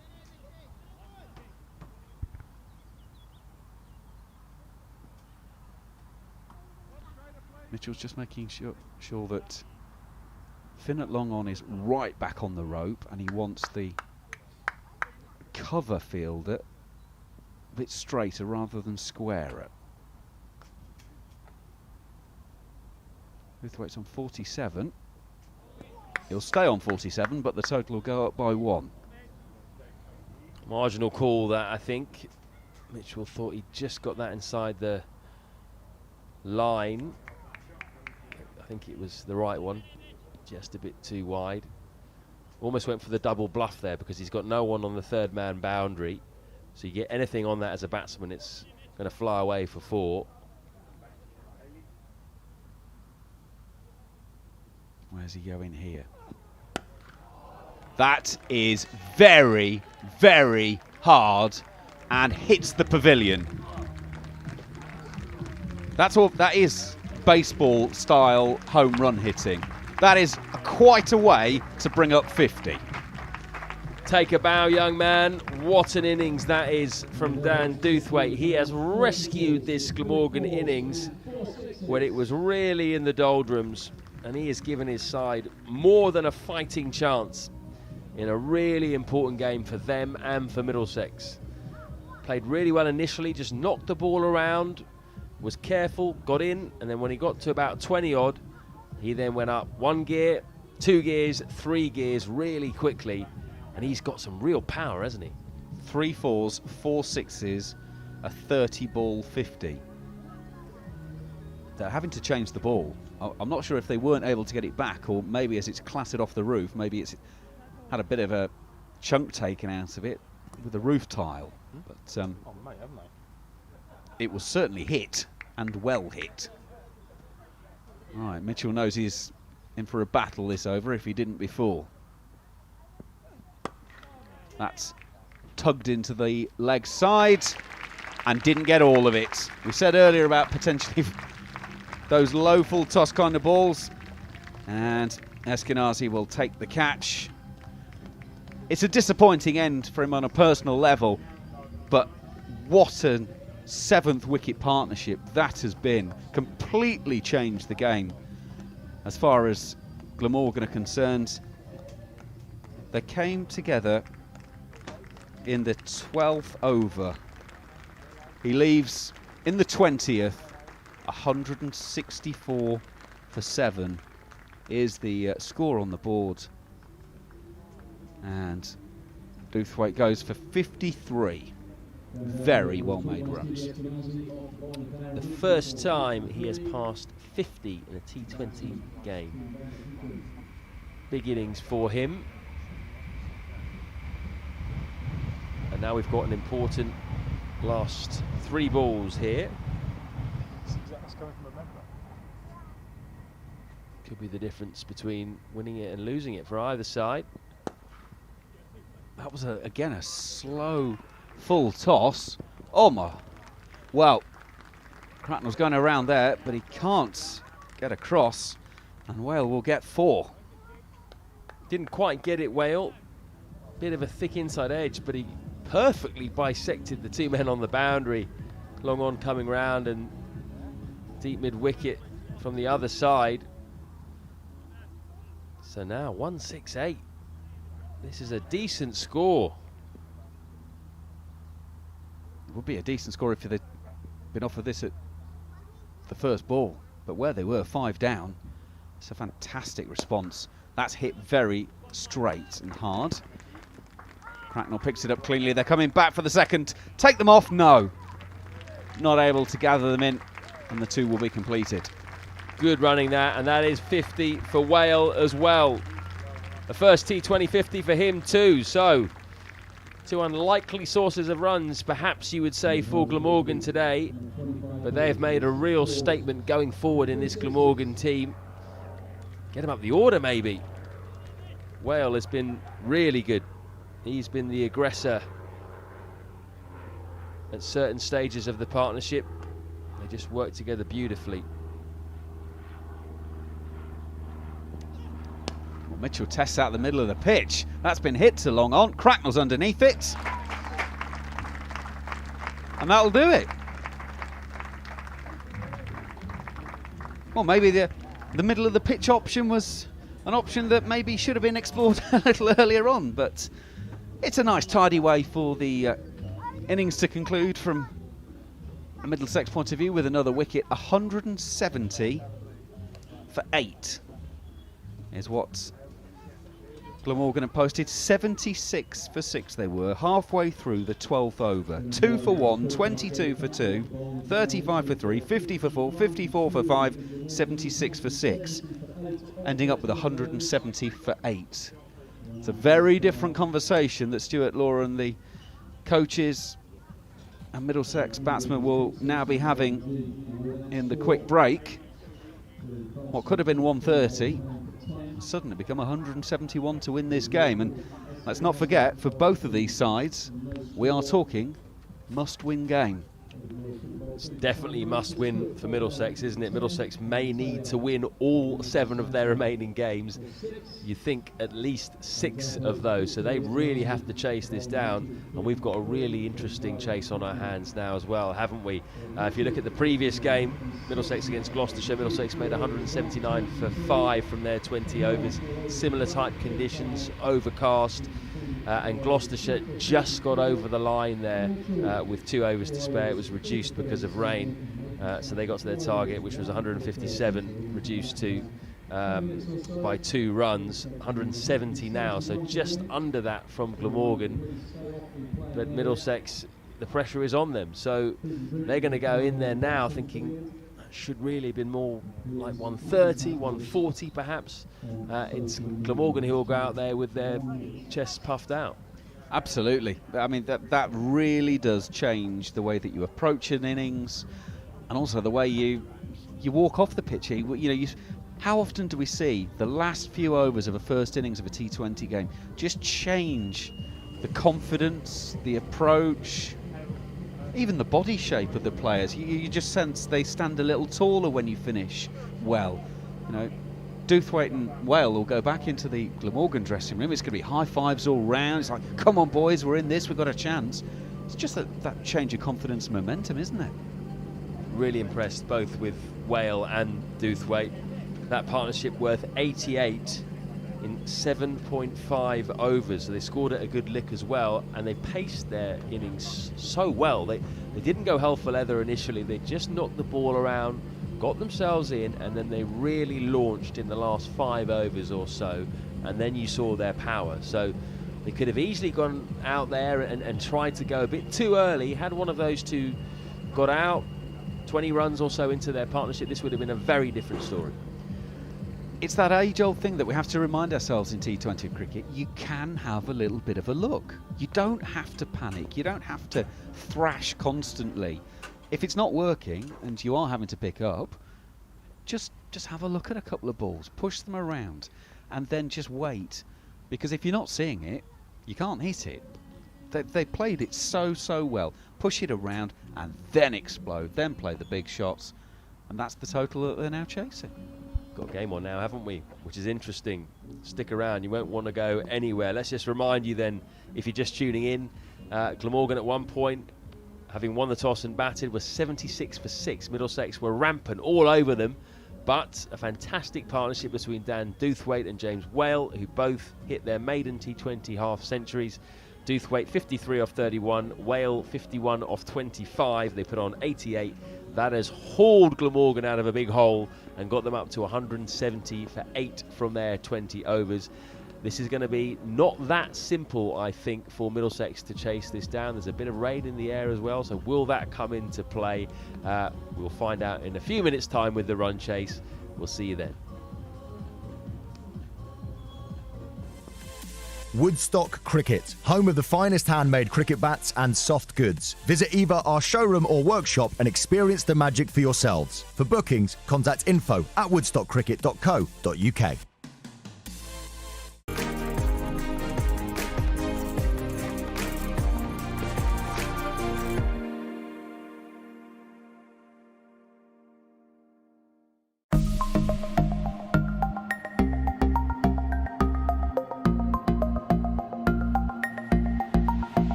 Welcome back to Radlett. The Middlesex openers striding out to the middle to start a crucial run chase for both them and for Glamorgan to a lesser extent.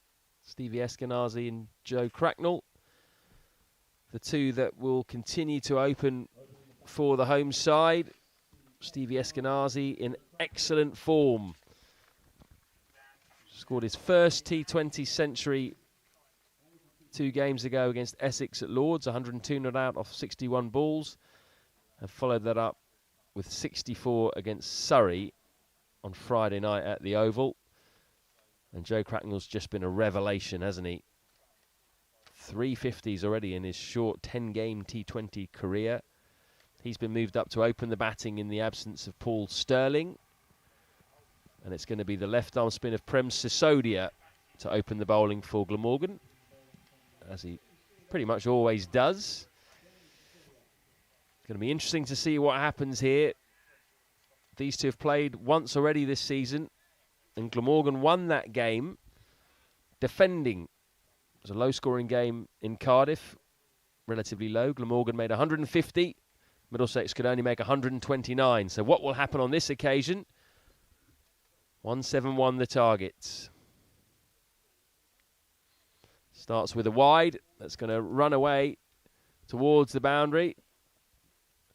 Doothwaite comes round and cuts it off. So the batsmen come back for 2. Middlesex, I think Macca will still fancy their chances of chasing this down, given what we've seen in the first 2 games here. Absolutely. It's all about the start.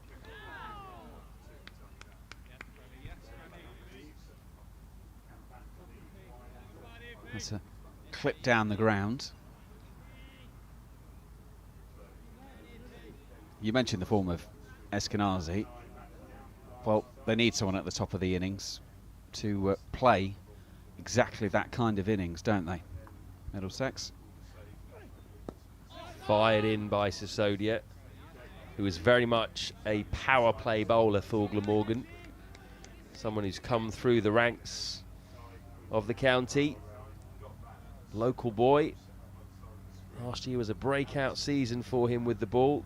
10 wickets, an average of 23, economy rate just 6.4.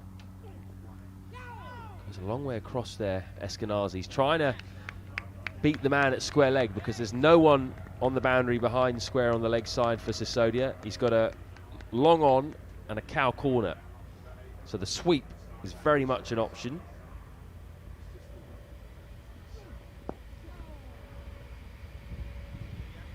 Well, that was uppish, wasn't it, to start with? There were a few, I think, hearts in mouths. But as you mentioned, the 2 men inside the circle are at square leg and short fine leg. So actually, as long as you don't get it horribly, horribly wrong, that is perfectly safe.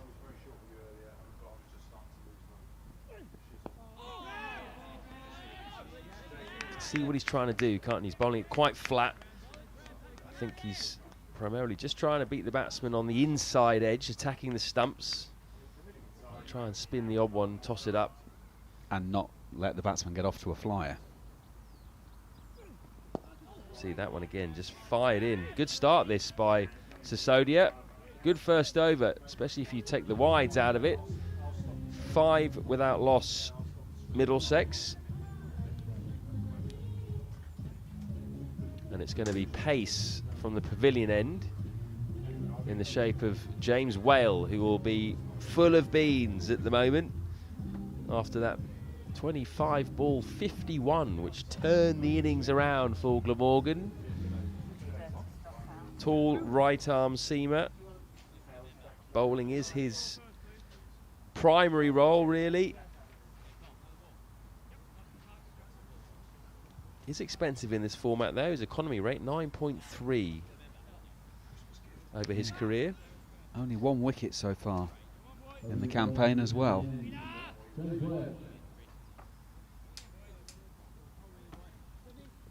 So there's no slip in place. 3rd man is in situ. And the other sweeper is out there at the leg side boundary. Just a single.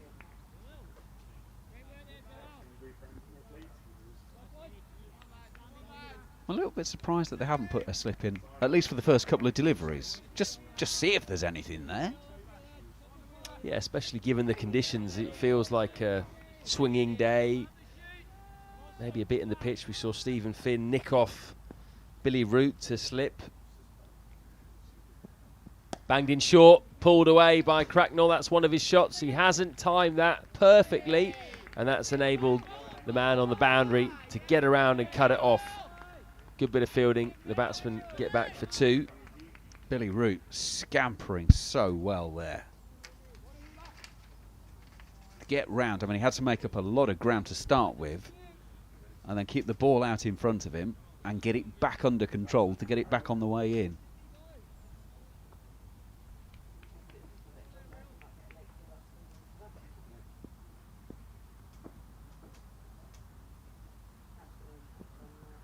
Fuller this time, thick outside edge, is not going to carry down to third man though, who does well, watches the ball. Doothwaite down there, kept his eye on the ball, which would have been spinning. There can be nasty those if you're fielding down at third man.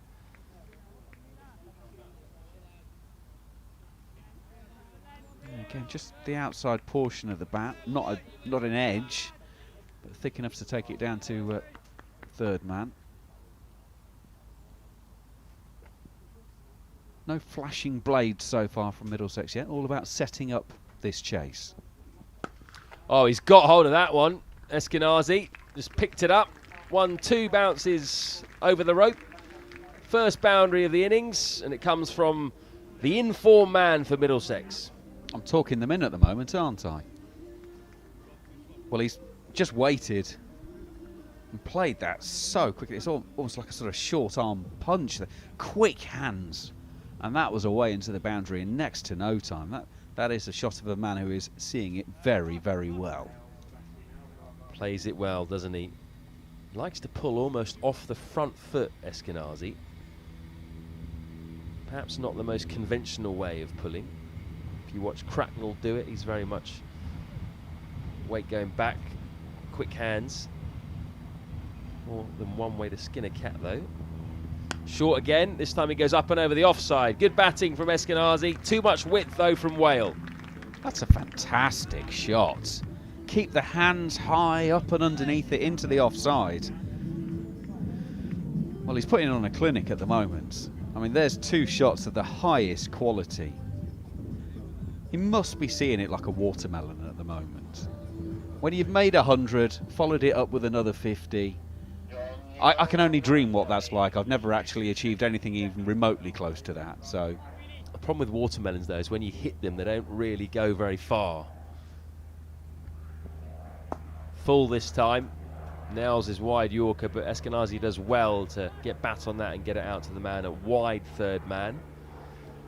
So a strong over from a Middlesex point of view. It's 18 without loss after 2. Middlesex have got an extra batsman today, with Blake Cullen left out of the side. Max Holden brought in. Now Holden is used to batting up the order pretty much in whatever format he plays, so I wonder where he'll bat today. I think he'll slip down the order actually. I think we might see Gubbins at 3, Mitchell at 4, and then he might come in at 5 or 6. Wide. Oh, I tell you what, that might run away to the boundary. Done well there, Cracknell. He gave himself some room. Sisodia actually bowled quite well. He saw him giving himself room and just hung that outside the off stump. Somehow, Cracknell managed to reach it and get enough bat on it to just beat Billy Root at cover. And play it with a horizontal bat as well, too. So it's almost going across, hits the middle of it and flew through extra cover. I mean, the fielder can dive all he likes, but he's not stopping that, or catching it for that matter either. Just a small glimpse of the power. That was Eskenazi, not Cracknell. Pardon me, that he has. He's going to try and get through the offside again. Oh, bit of turn for Sisodia. The first one we've seen that's bitten a little bit. Saw Mujib get a bit of turn in his first over with the new ball in the Glamorgan innings. That will be a slight concern. Full, half volley really, and that is put away by Eskenazi. Classical off drive. Well, it's clearly not a concern to Eskenazi because he put it straight out of his mind, and that is a glorious, glorious cover drive. And thank you very much. We'll take 4. Genuine half volley, wasn't it, from the left arm spinner. Eskenazi accepted it with both hands. Again, we might have another short delay while they get the ball and desanitize it. Well, they've already sent the umpire to get another one just in case. Can't have lost that one, surely. That was a 4 all along the ground. I think it maybe ramped up one of those Middlesex cricket boards and then went into the bushes. I wonder if they lose a lot of balls here during club games. Probably do, you know. Got trees all around the ground. Got the rail tracks on the far side of the ground. Haven't had too many trains go by today, actually. Haven't noticed it as much. No. Yeah, Sunday service might be doing a bit of work on the line, probably. Bus replacement. Goes aerial this time, and effectively, really good batting this from Stevie Eskenazi in this over. He's targeting Prem Sisodia, and he's targeting the offside. Well, Billy Root is the man at short extra cover and turned and looked at mid-off with hands in the air going, catch! And unfortunately for him, it wasn't. And Walker is on a retrieval job for that. Man goes back now, long off. That's the response from Glamorgan. So one less man on the leg side boundary. Smart batting again from Eskenazi. Just takes the 1 on offer. So will they keep the man out a long off for Cracknell? They will, by the looks of things. If they've got any sense, they will. If the scouting report... Well, having said that, they're just bringing him up. But that could be, of course, that the tempters say, well, we know you can hit it there. Do you fancy trying to take it on? Goes down leg side, and Cracknell gets a bit on that. I think that's come off the glove or bat. Doothwaite comes down. Throws it back in. Yeah, given as runs for Joe Cracknell. A couple of them. 33 without loss after 3. To give you a comparison, Glamorgan were 19 for 1 after 3. Middlesex therefore need 138 more to win this game. 171 is their target in this must-win game. And Tim van der Houten is coming into the attack for his first over. Dutch international, of course, Tim van der Houten. He's been around for quite a while as well. Stalwart of this Glamorgan side for a while. I was actually with some of the Dutch team out in Nepal about 6 weeks ago for a tri-series. Nepal, Netherlands and Malaysia. Spent a bit of time with the Netherlands players. And they were telling me the correct way to pronounce Tim's name is Tim van der Houten. Which I don't think I'm going to do because I think I'll make a fool out of myself. But I'll just go with Houten. Well, here he is. Number 64 on his back. Pulled away hard, but straight to the man on the leg side boundary. Either side of him, that would have been 4. Does play the pull shot really well, Eskenazi. Who are those chaps? Hello. Oh, it's the Knight Frank tent, I believe. Some of the children of some of the people who work at Knight Frank. Hello, guys. You can look away now. Got a prize winner as well, first place. They look thrilled to be here. Middlesex supporters, obviously, they had the Middlesex gear on.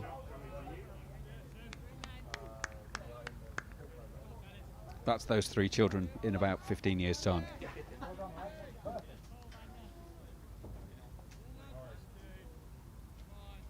In fairness, the beard might take a bit of work, but...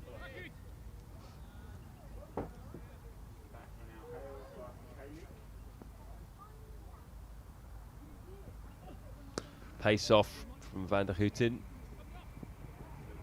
Again, they've left that man out on the offside boundary. He's kind of a very wide third man. Quite well positioned for Eskenazi, who likes to score in that area just behind square on the offside. I think this afternoon's quick train to King's Cross has just rattled its way past. Yeah, as soon as I said that, there's been about 5 trains in 5 minutes. Pulled, he hasn't got that, which was lucky because it didn't carry all the way to Billy Root, who came around, did well, got the ball back in. Tim van der Houten went for 52 against Gloucestershire in Glamorgan's last game when they got spanked. Got done by Glenn Phillips, brilliant innings from him. He got 94 not out in that game. Gloucestershire getting well over 200. It goes wide of the crease. Bit of luck for Eskenazi. You can see jumped out wide of the crease, sort of Mark Wood-esque, wasn't it? And then angled it in, deceived Eskenazi, who just went through with the shot. Got a thick edge, no chance for the keeper. That was a real leap out to the side, wasn't it? That was very much changing the angle. Eskenazi, I think, realised where it was going, and so decided he was just going to take a great big cut at that one. And it was not a million miles away from Cook behind the stumps. Again, wide. This one's hammered, though, by Eskenazi. What a shot that is. That is so clean and so hard. Cover dives, but in essence, it was already past him in a great sense of it, really. Carlson, do you know what? In club cricket, you'd be accused of diving, so you didn't have to go and fetch that one or chase it. I mean, that's almost the extent of it. It was almost past him anyway. That's a cracking shot. Eskenazi now has 34. Cracknell only has 8, but he's not really seen as much of the bowling, has he? And when he has, you might as well just keep feeding Eskenazi. That's my ride home. Just getting themselves ready. Take me back to northwest London. I don't really like dealing with traffic and cars and stuff like that, so I usually get a chopper back. Dan Doothwaite into the attack. The railway's not working today, so he might as well. Through his legs, that did. Went for the old French cut, or the draw. I think there was a little brush on the pad on the way through, as there was half an appeal.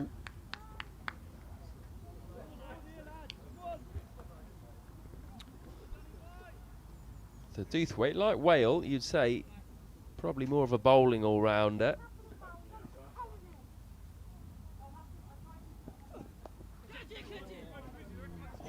Well done, Sisodia. Got around quickly there, dived. Yeah, he's had a decent season, as I mentioned earlier. Doothwaite in first-class cricket. He's picked up 14 wickets in the county championship at 29. And he's the leading wicket taker for Glamorgan in this competition this year. 8 wickets at 19, economy rate 8. Bangs that one in, and that's flown off the bat of Eskenazi. It's that front foot pull again, got this one behind square. He is racing away at the moment. If you're watching this stream in the ground, please take care if you're behind the advertising hoarding, because that has got very close to doing a lot of damage. That went out there in a hurry. That is so well hit. Well fielded, sir, by the way. 38 off 17 balls, Stevie Eskenazi. This one he scythes through the offside, but again, there's that man, a very wide third man, well positioned for someone like Eskenazi, who is absolutely on fire at the moment. First T20 100 against Essex, 102 not out of 61 balls, 64 against Surrey a couple of days ago, and he's already raced away to 39 today.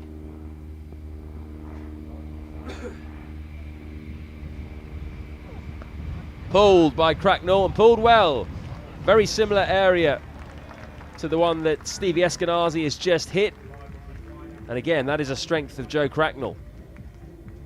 And that is the same spot that that previous ball flew through.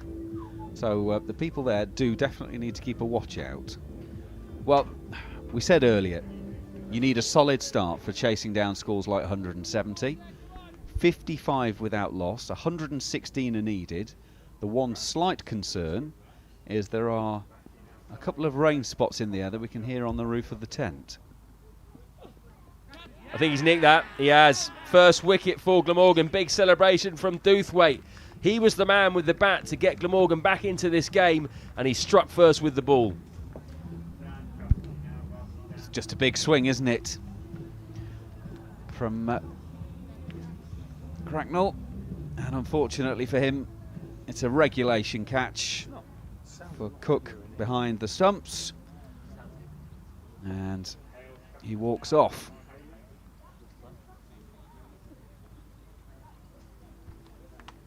So the question is,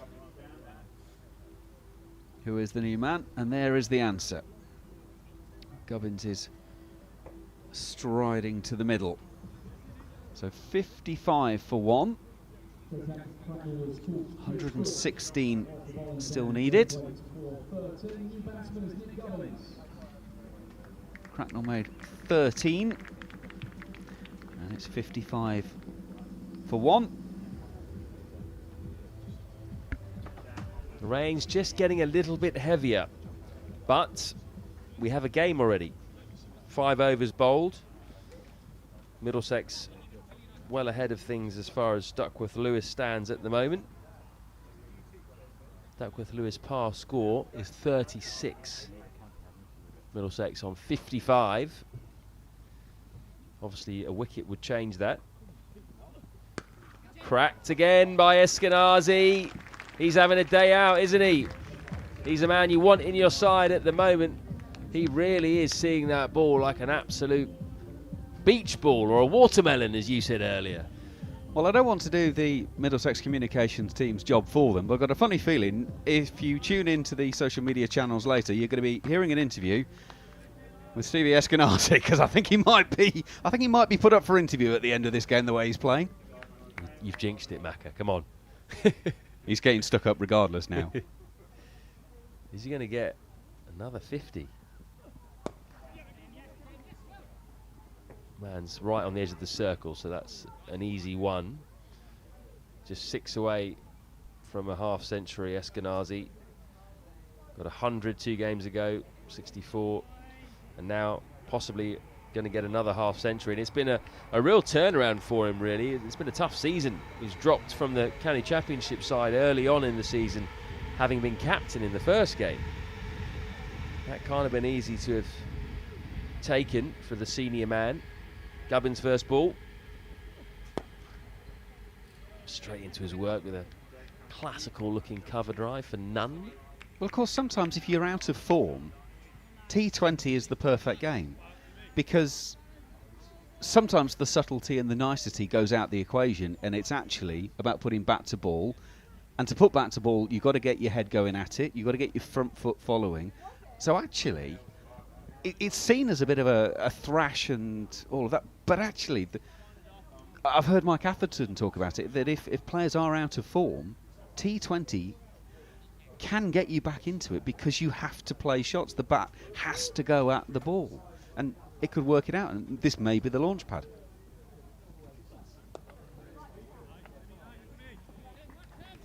Gubbins is away. Hasn't done much this season. Hasn't played much, really. That's been the issue. Didn't bat against Essex. Got a duck against Surrey in his previous 2 games. More of a bowler nowadays, isn't he? 1 for 22 against Surrey. Can't believe I'm still talking about Nick Gubbins' bowling. Everything hitting the middle of Stevie Eskenazi's bat at the moment. That time straight to the mid-off. He's got 44 out of 61. He's just playing so well. Well, the role's pretty clear for the others now, isn't it? Just get him on strike, which they've done pretty well so far. He's faced the lion's share of deliveries.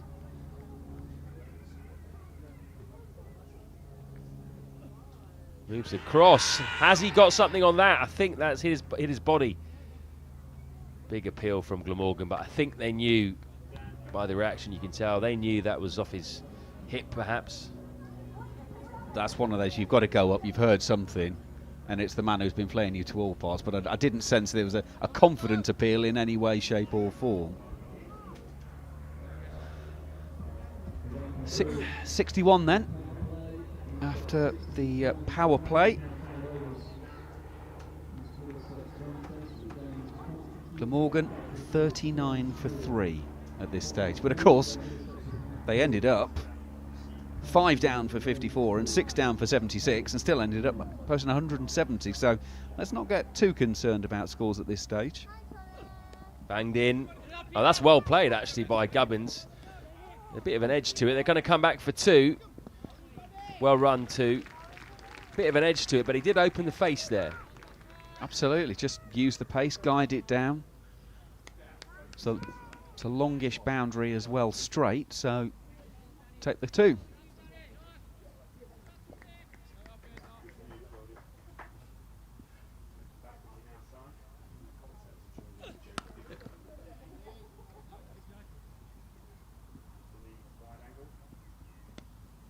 Comfortable single to the cover sweeper.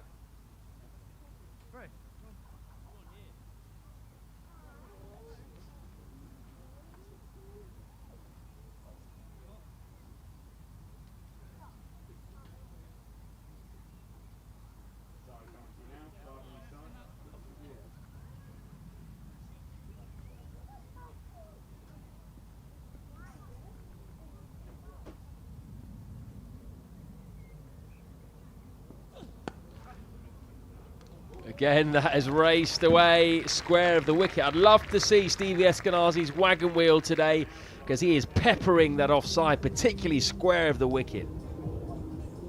Just gave himself a little bit of room and was able to absolutely flay that. As we keep saying, that is the shorter side of the ground, and Billy Root, well, he wouldn't have had a prayer of stopping that one. He gave it a go, but did not get close. 48 not out.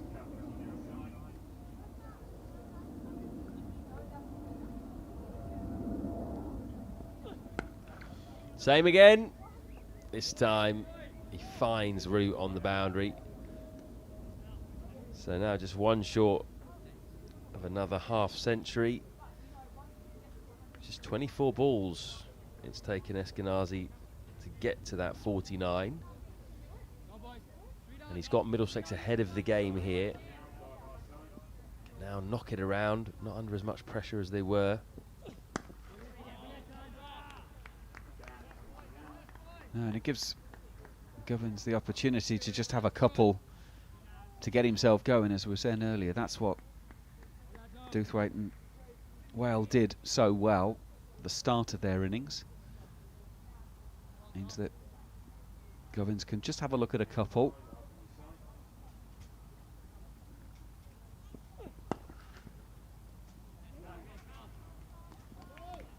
Well, for a second they were thinking, oh my goodness, we've got a problem here, but actually that ends up being quite a comfortable single that finishes the over.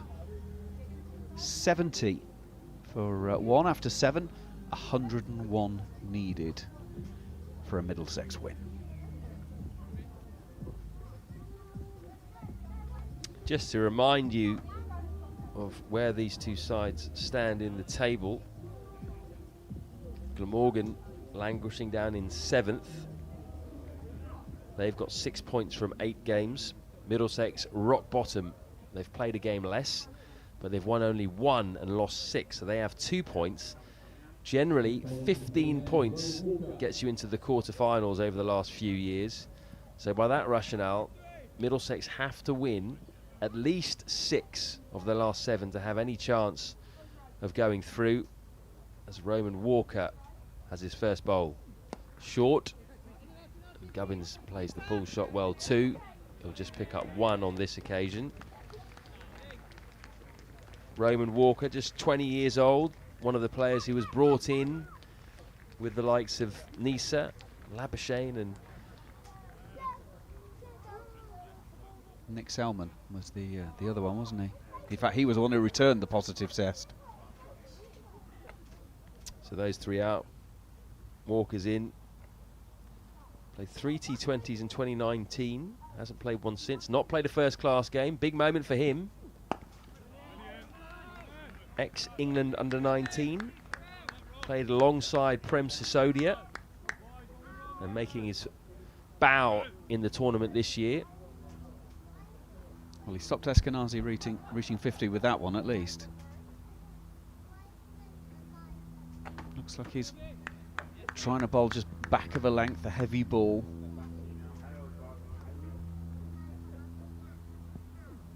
Short again. This time it will be Eskenazi's half century. He picks up 2, moves on to 51. That is a very good knock from him. 27 balls it's taken him. He really is the man in form for Middlesex, and they'll be hoping he can lead them home today in a crucial match. Barely a bat of the eyes, did you notice that there? Barely a reaction from him. He knows there's work to do, even though it is another 50 in a row.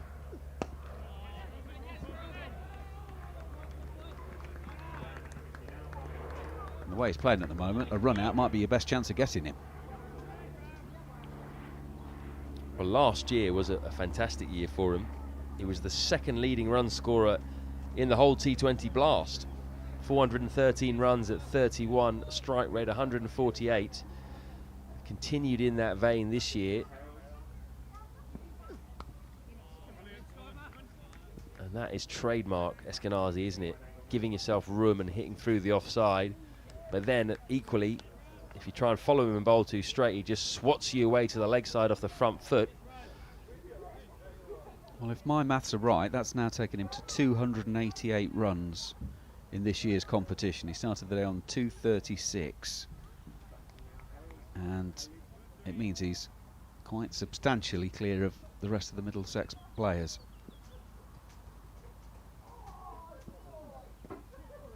Pace off. Gubbins just dabs down to third man, as he's done a couple of times in his short innings so far, to move on to 7. Score moves on to 75 for 1 off 8. Just 5 off of that. So a relatively quiet over. But we're just going to have to keep on talking about Eskenazi, aren't we? Because it looks like he is going to be the man that this innings will be built around. And without trying to over-egg the pudding, potentially Middlesex's Vitality Blast campaign built around, because they have to win this game.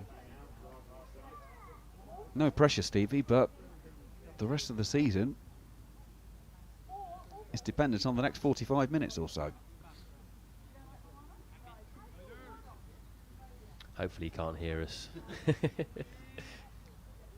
It is a concern when you're outdoors. It's a relatively small ground that you don't want to be too loud.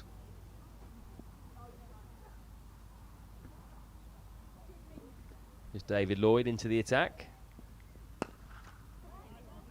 Medium pacer. He's having a good season in the county championship, that is. Not just a good season, you'd say excellent all-round season, really. He's the second leading run scorer for Glamorgan, 539 runs at 38. And his bowling's been a revelation. 18 wickets at 20. Genuine all-round figures, those. And the blast as well, an economy rate of 6. So only going for a run a ball. 1 wicket.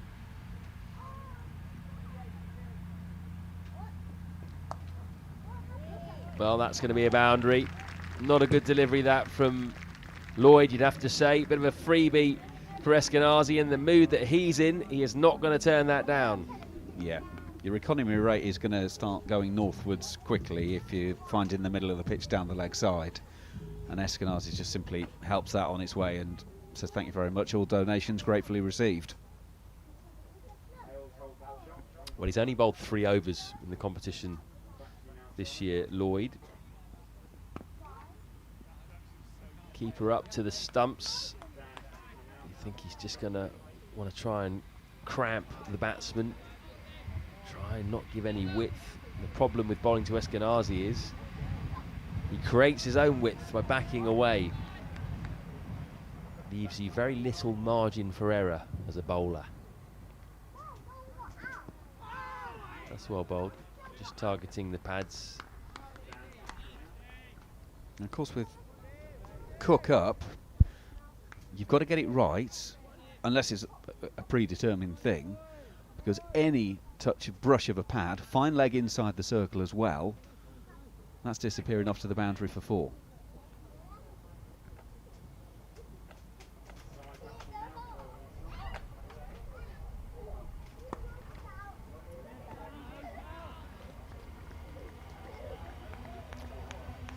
So the cover on the offside is the man dead on square, big point, and a genuine third man. And then we've got 3 men out on the leg side, long on, deep mid wicket, deep backward square leg.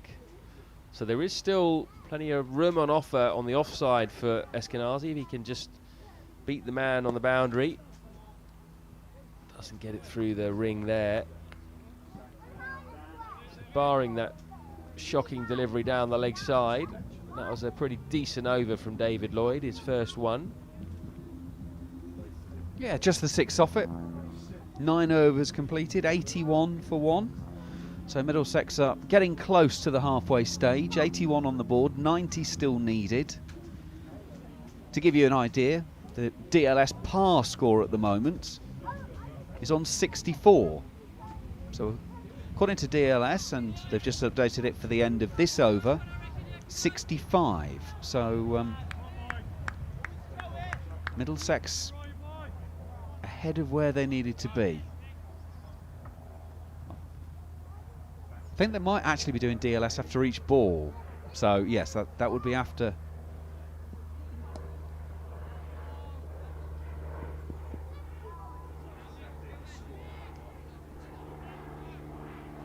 Well, we had a bit of an issue, didn't we, in the last game here, the Gloucestershire game, where we thought that the game was going to be a tie because we were told that the scoreboard was updating every ball in terms of the Duckworth-Lewis pass score, but it wasn't in the end.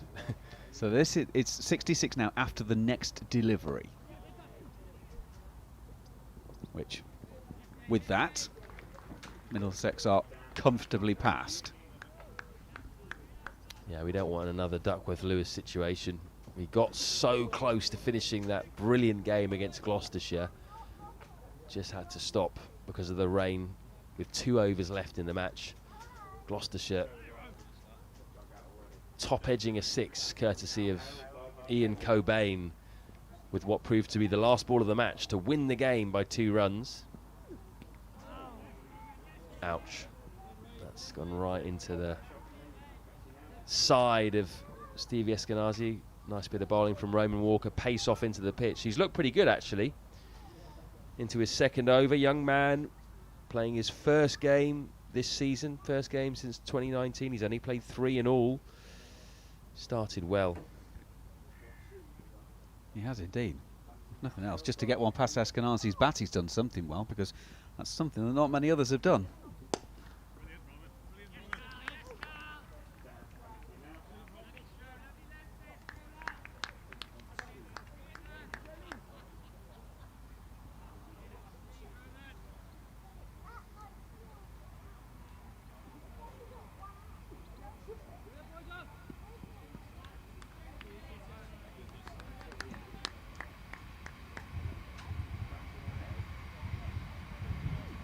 Moves across Gubbins. He gloves that one up into the air for a single. Yeah, he was trying to just help it around the corner, was it? It was sort of a slower ball that looped up a bit. and just wasn't able to get the speed of the bat and the speed of the ball in sync. And it just sort of bobbled around for a single. Not pitched up too many, Roman Walker. Good spell so far, bowling into the pitch. But Eskenazi says, I'm going to have to create something here. Moves across his stumps. Bit of funkiness. Almost a perfectly executed ramp. He's gone so far across. I don't think this is that far away from leg stump, you know, where he's at when he flicks it. It's an incredible shot. A man full of confidence.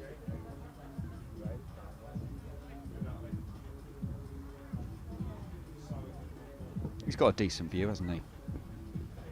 Looks a bit bored, doesn't he? Come on, Simon. Got a game on here, mate. Get your game face on.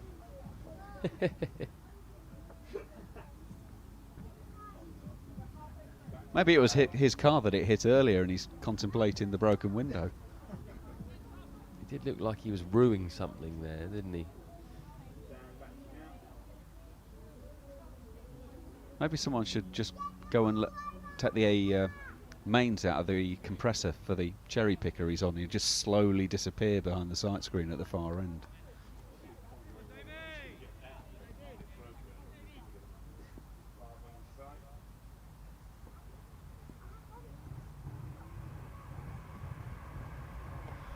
So the second half of the innings then, 89 for 1.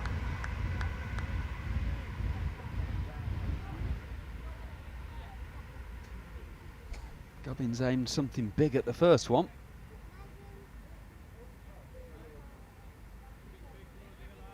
I do like Cook standing up though. Just changes the dynamic, doesn't it?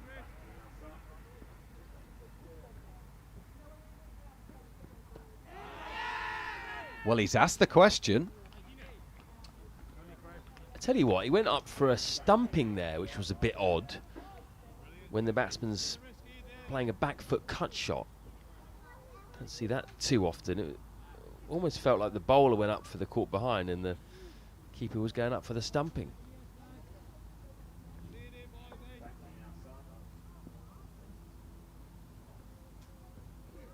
Lloyd drops that one a little bit short. That's hammered into the onside. It's got out there in a real hurry to Wale. They thought about two there. I wonder if they could have pushed there. Wale fumbled. It was a good arm, but not straight over the stumps. Might have been able to sneak a second.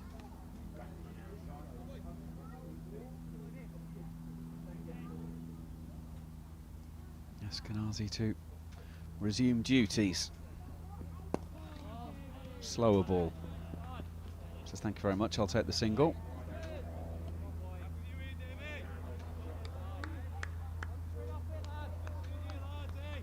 It's a good period this actually for Glamorgan. The last few balls. Roman Walker's 2 overs have just gone for 12. Lloyd started well in this over. Bowled a good first over too. Just reining Middlesex back in a little bit. Threatens to go. What the hell was that? It was extraordinary cricket, wasn't it? Gubbins went across to the offside. He wanted a scoop. Good bit of bowling actually by Lloyd. He saw him, so he tossed up a slow ball outside off stump, and then it almost looked like Gubbins was sort of getting the frying pan out, tossing the frying pan and trying to get him through the offside. It's like he was line dancing. You've done a bit of that, have you? No, I hasten to add no. That's a bit more like it. Stick with what you know. Back foot punch. Just make sure that everyone's honest and in their ground. Just going back to the stumping, very interesting. Sky repeated the masterclass that they did with Jack Russell on wicket keeping during the week, and as a former bang average club wicketkeeper, I have to watch it every time I see it. But it was very interesting when he was talking about stumpings and taking the bails off, because during it, Ian Ward showed a couple of clips and said, "Oh, you brilliantly waited for this batsman just to lift his foot there," and he said, "I'm going to have to be entirely honest with you. I didn't do that ever." He said, "It's just really a habit. Some days you just get a feeling of taking them off." And people say, "Oh, you did really well, you waited, he overbalanced." He said, I'm afraid that's not actually the case. Well, it's instinct, isn't it? They just know when someone is overbalancing, and you just flick the glove out, don't you? The top keepers. It was an amazing watch. There was half an hour of TV that was just brilliant. It was like watching Beethoven talk about music, or it's just like an artist at work. Well, of course, it is an artist at work with Jack Russell.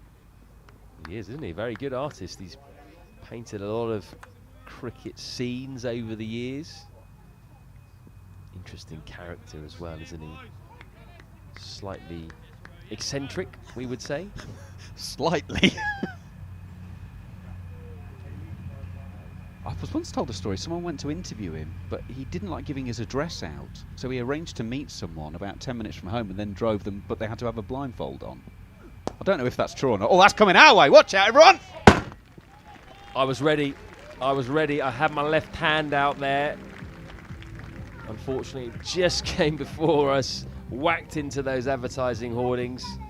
That's the closest we've come to having a catch. What a shot, by the way, from Stevie Eskenazi. Timed the pants off that one. 6 over mid-off. That has hit the tin advertising hoarding so hard. I'd be amazed if that's not done some damage to the ball. 99 on the board for Middlesex. Make that 100. Whoa, hang on a minute. Hang on. What's going on there? Oh, there's a discussion. Is it a no ball or a wide? Has it bounced more than once before it's got down there? I don't think it did. I think that's what they're trying to clarify. What's he going to give here then? Right, okay. Well, it certainly was wide. I think you're right, maybe about the number of times it bounced there. That's a bit more conventional. And it would be just work to long leg for a single. So 101 for one.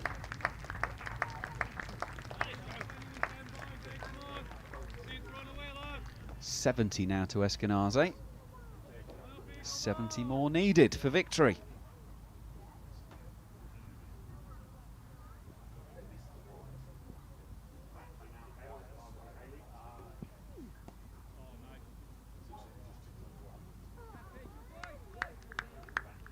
Under edge on that one from Gubbins, aiming something big into the leg side. But it's just a single. He's not quite got going yet, Gubbins. 14 off 19. But doesn't really matter that much when you've got a guy at the other end who's smoking it to all parts. 70 off 39 is Eskenazi. Bizarre. He's ramped it back towards the bobbler.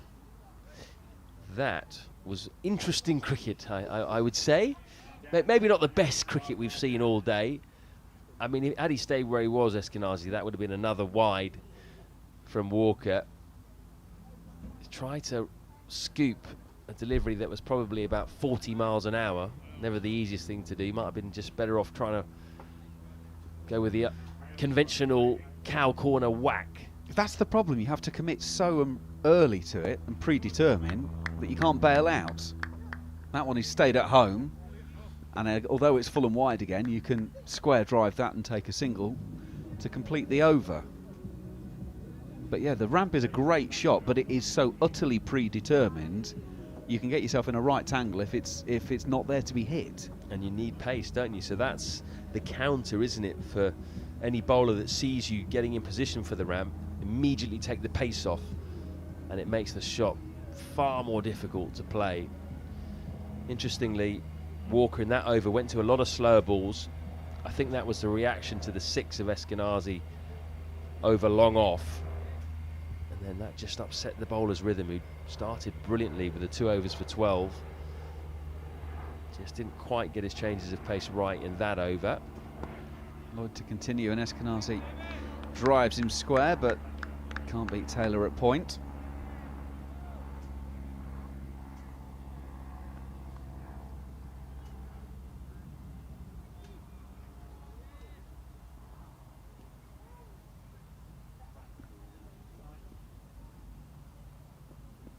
Well, that's a real slow one. That's a bit like Jeremy Snape's moon ball back in the day when he was playing at Leicestershire. I think they had a chance of a run out there as well, Macca, had that been picked up cleanly by Colin Ingram at cover. Fumbled it in the end. But I think he would have had a chance to run out both batsmen there. It was just hit straight to him.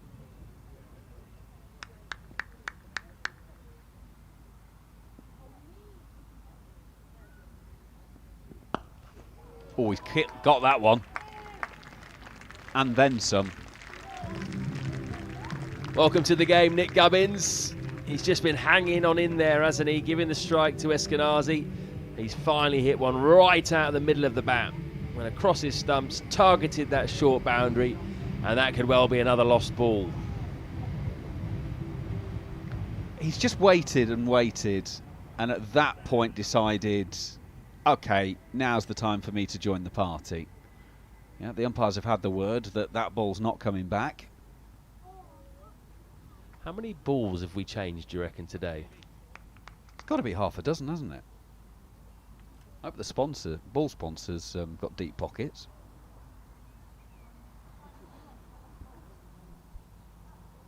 Yeah, it's a bit of an odd sight to just see the umpire, the standing umpire, continually running off the ground. I think maybe that's a job for one of the other officials that's not standing that could run on the ball, but he's getting his steps in anyway. I do like the way that Nick Cook is letting Tom Lungley do all the toing and froing, by the way. So the senior umpire is staying absolutely put and saying to Tom Lungley, go on then, you can do that. Too right. Pull rank if you're the senior umpire. Get the young man to do the work.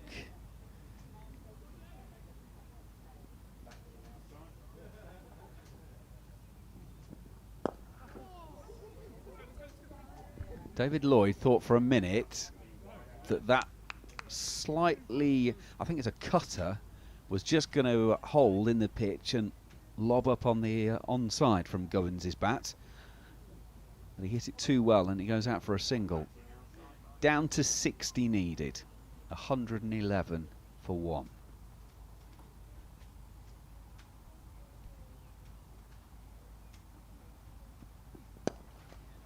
Oh, that's another great shot. Extra cover can try and dive all he likes, Colin Ingram. But they're going exploring for another one. It's a masterclass in offside play so far from Eskenazi.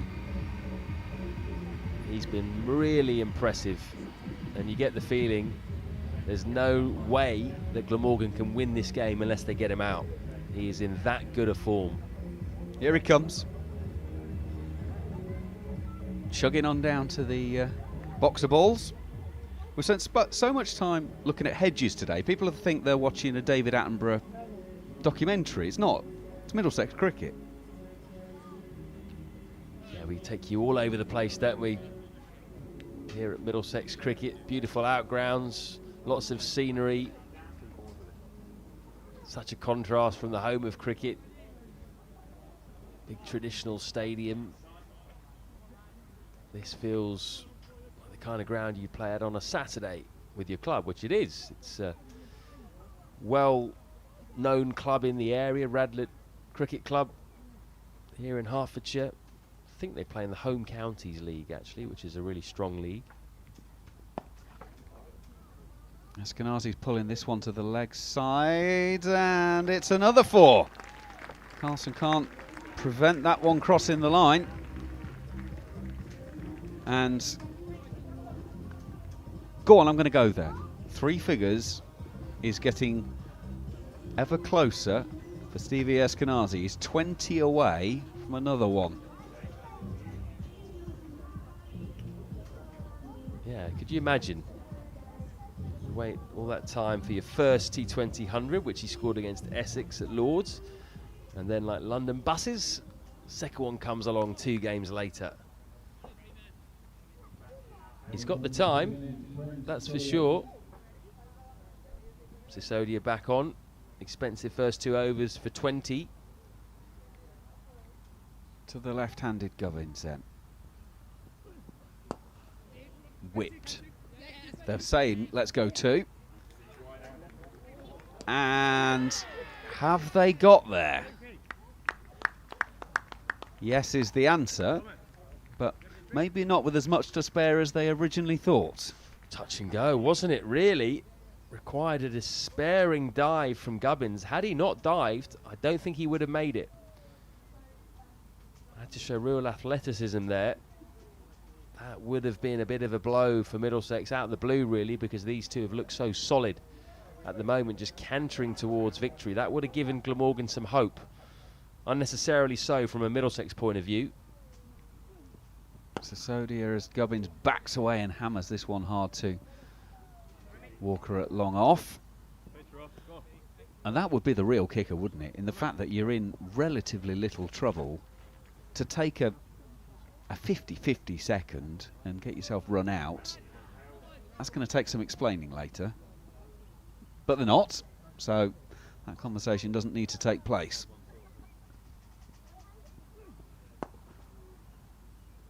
Does well to open the face on that one. And a ball that in the air looks like it might be coming down towards long off, actually gets square driven to cover for a single. Middlesex have been in similar situations so far this season when they've been well ahead of the game and not got over the line. Wonder if those mental scars are still there. Well, that's straight to the fielder at square leg, and Matt Floyd's taught one out. Gubbins is not going to enjoy that one. That was set up, really. Left arm around, little bit of air, and had the man on the boundary. And Gubbins has pretty much picked him out. 2 steps off the rope, catch taken, and it's 123 for 2, with Gubbins going for 24. 48 needed to win this game. Middlesex are still in the box seat. Let's make no mistake about that. But good partnership between the two of them. They've done the lion's share of the job, but will it be squeaky bum time for Middlesex now as Daryl Mitchell strides to the crease? He's made quite an impact so far, not just with the bat, but with the ball as well. Played really well against Surrey. 58 off 36 balls. He looked classy in that innings. Played the spinners really well. A couple of gorgeous sixes coming down the track over long on. And he's facing spin first up again. Could do with just showing his experience here. Ticking the score along, making sure Middlesex don't lose 2 in succession. 1 brings 2. Can't happen from a Middlesex point of view. Sisodia is in. And just clipped along on. So Ingram taking the catch. 24 from 24 balls for Gubbins. Not his most fluent innings, but he did a job for the side, I'd say, with Eskenazi going so well.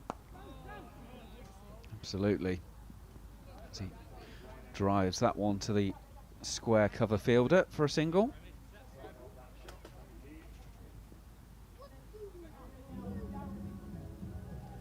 Look, it's all there, isn't it? That's everything from a Middlesex point of view. A game is there for the winning. Daryl Mitchell has been part of a New Zealand side that have just won the World Test Championship. He's going to be full of confidence. At the other end is a man who's seeing it quite beautifully, hitting it quite beautifully. They, I'm sure, are talking about them seeing this through to the end. 46 off 6 overs, so just under 8 an over required. 8 wickets in hand. You would say that 98 times out of 100 you win from it as the batting side. But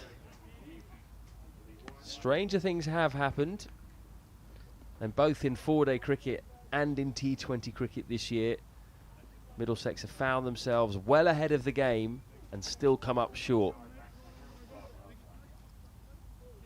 The worst case scenario here is Eskenazi gets out, and therefore you've got 2 new men at the crease, isn't it? That's what has to be avoided almost at all costs.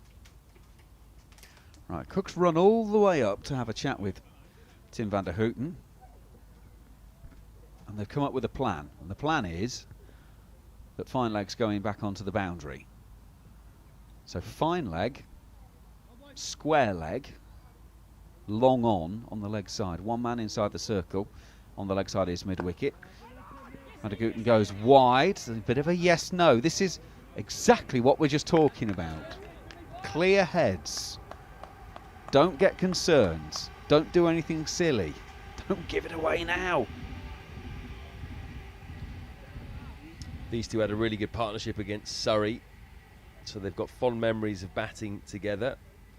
Also spent a bit of time together at the crease in the first game against Essex, so they've built up a good rapport.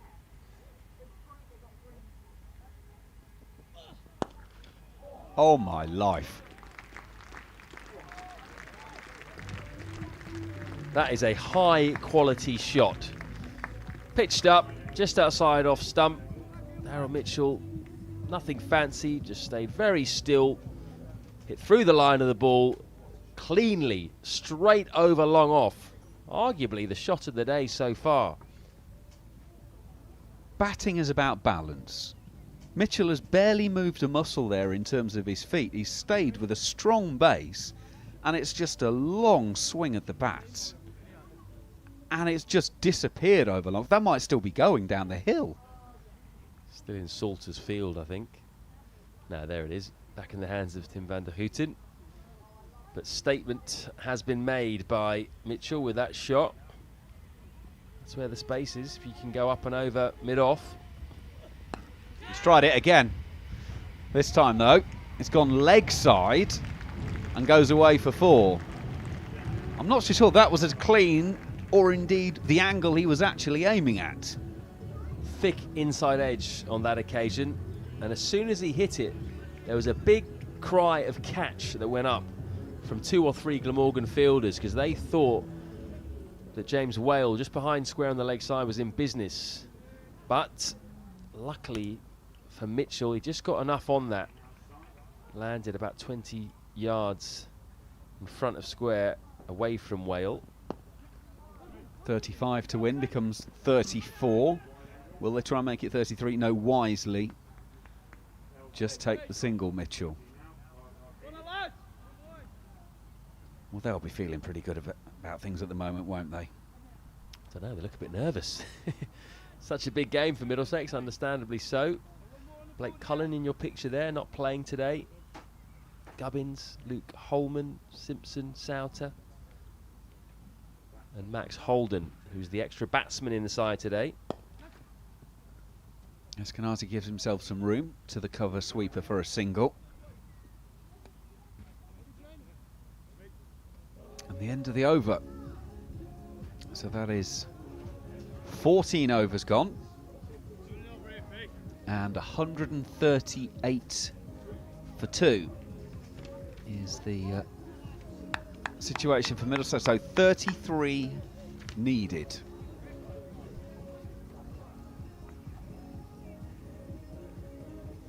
So 30 balls to get 33. In a T20 game, that's like falling off a log territory. This would be an almighty comeback from Glamorgan to win from here. The key thing for Middlesex is they've kept wickets in hand.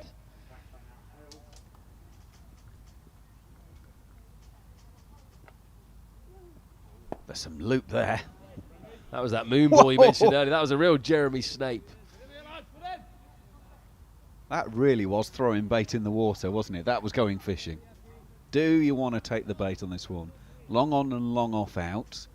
Can you moose it over mid-wicket?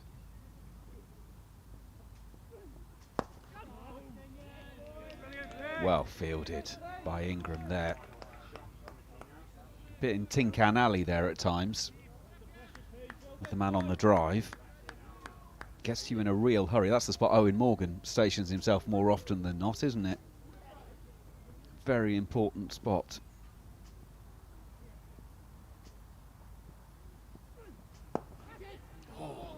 And he gave it the full goalkeeper treatment there. And for a moment, he thought he was in business, but it rattles away for another 4. And Eskenazi is 88 not out, 138 for 2. Good shot that, close to the man, but he went up and over on purpose. His timing has just been spot on all day.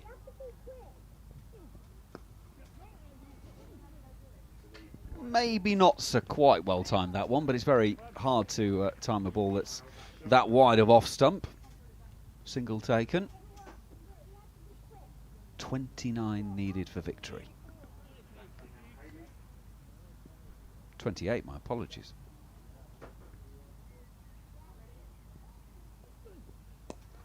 That one's pulled down, trying to bowl it into the pitch. And that's a single down to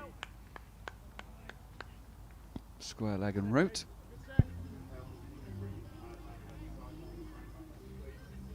Good over from Sisodia, that. Just the 6 runs coming off it. But that's pretty much all Middlesex need to go at the moment to get over the line. Wickets are the order of the day from here for Glamorgan. It's the only way they're going to prevent Middlesex from getting home. Got to attack here.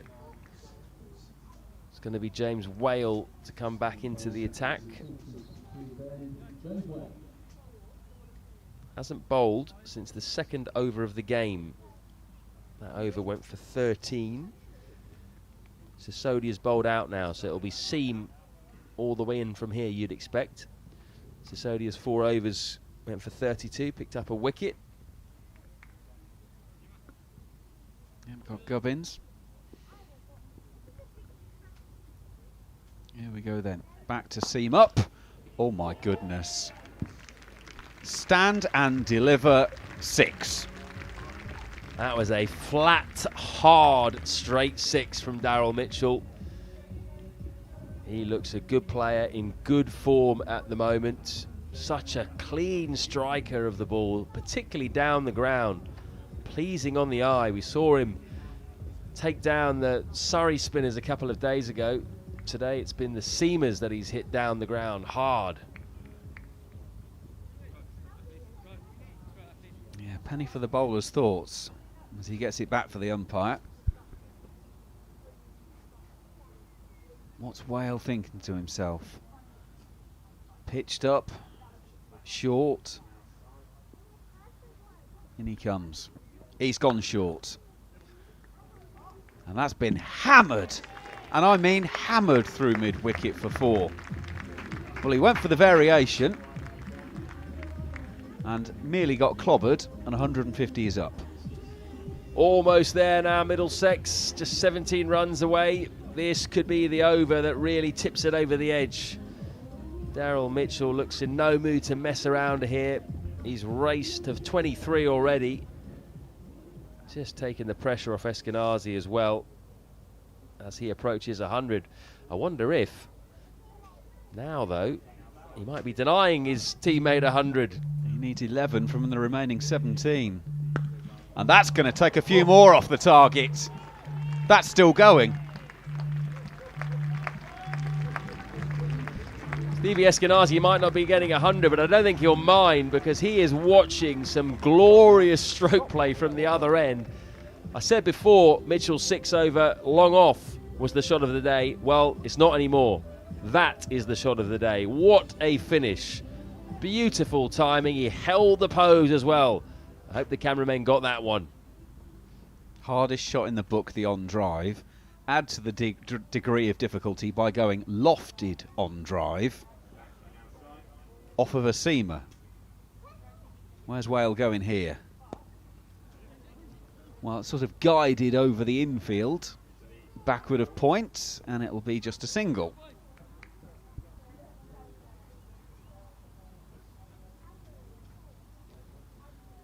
So, from here, Stevie Eskenazi needs to score all of the runs on offer because there's only 10 to win. He needs 11. So what he could do with is keeping the strike for a start. Maybe a boundary and a 1 to finish this over.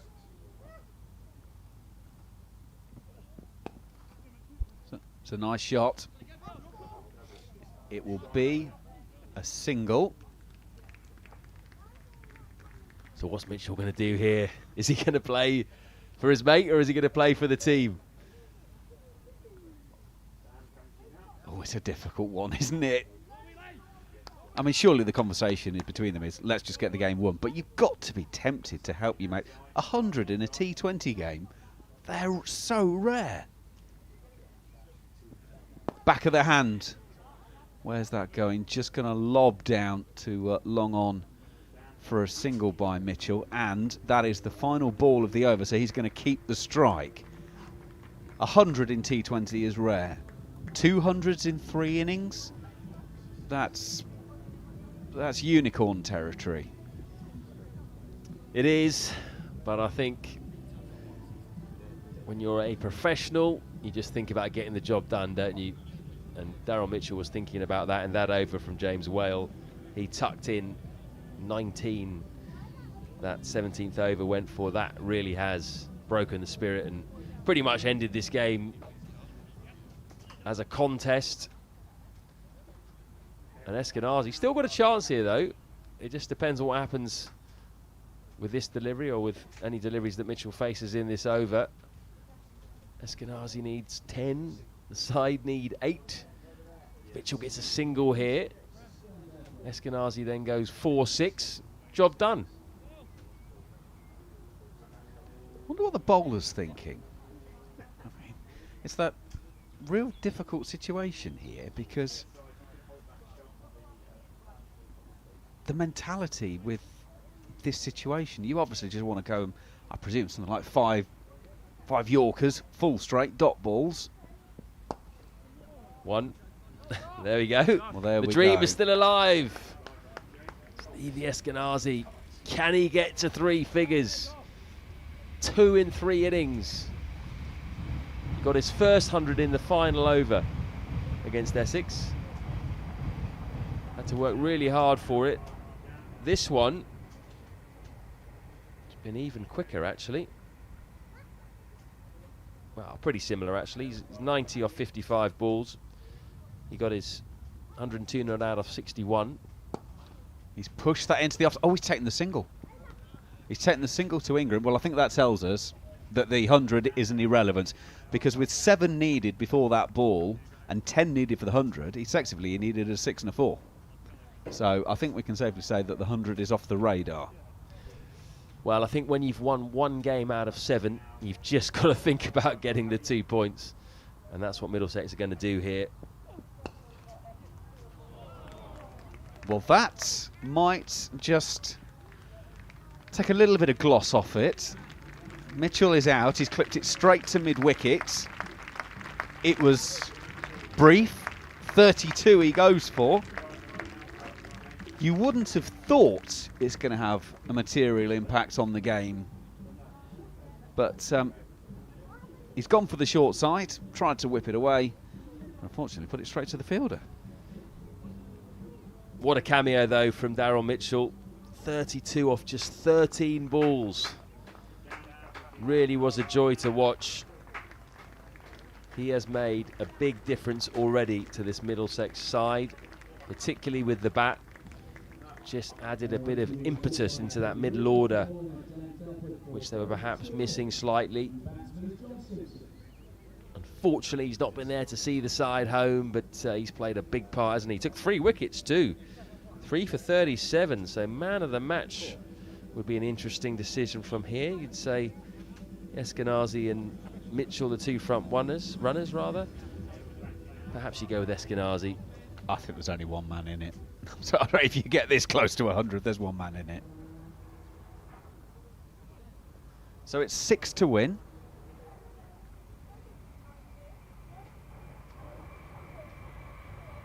John Simpson is the new man. Doothwaite just... There's just a conversation about where everyone is, and long off is going to come up to mid-off, and Whale will come in from long on to mid-on as well. Still a discussion about exactly where everyone should be, but Doothwaite's on his way around the wicket. And that's been flipped up and over the leg side. Thank you very much. 6 of the best, all over Red Rover. That is how you win a cricket match, John Simpson. Bit of the Rishabh punt about that.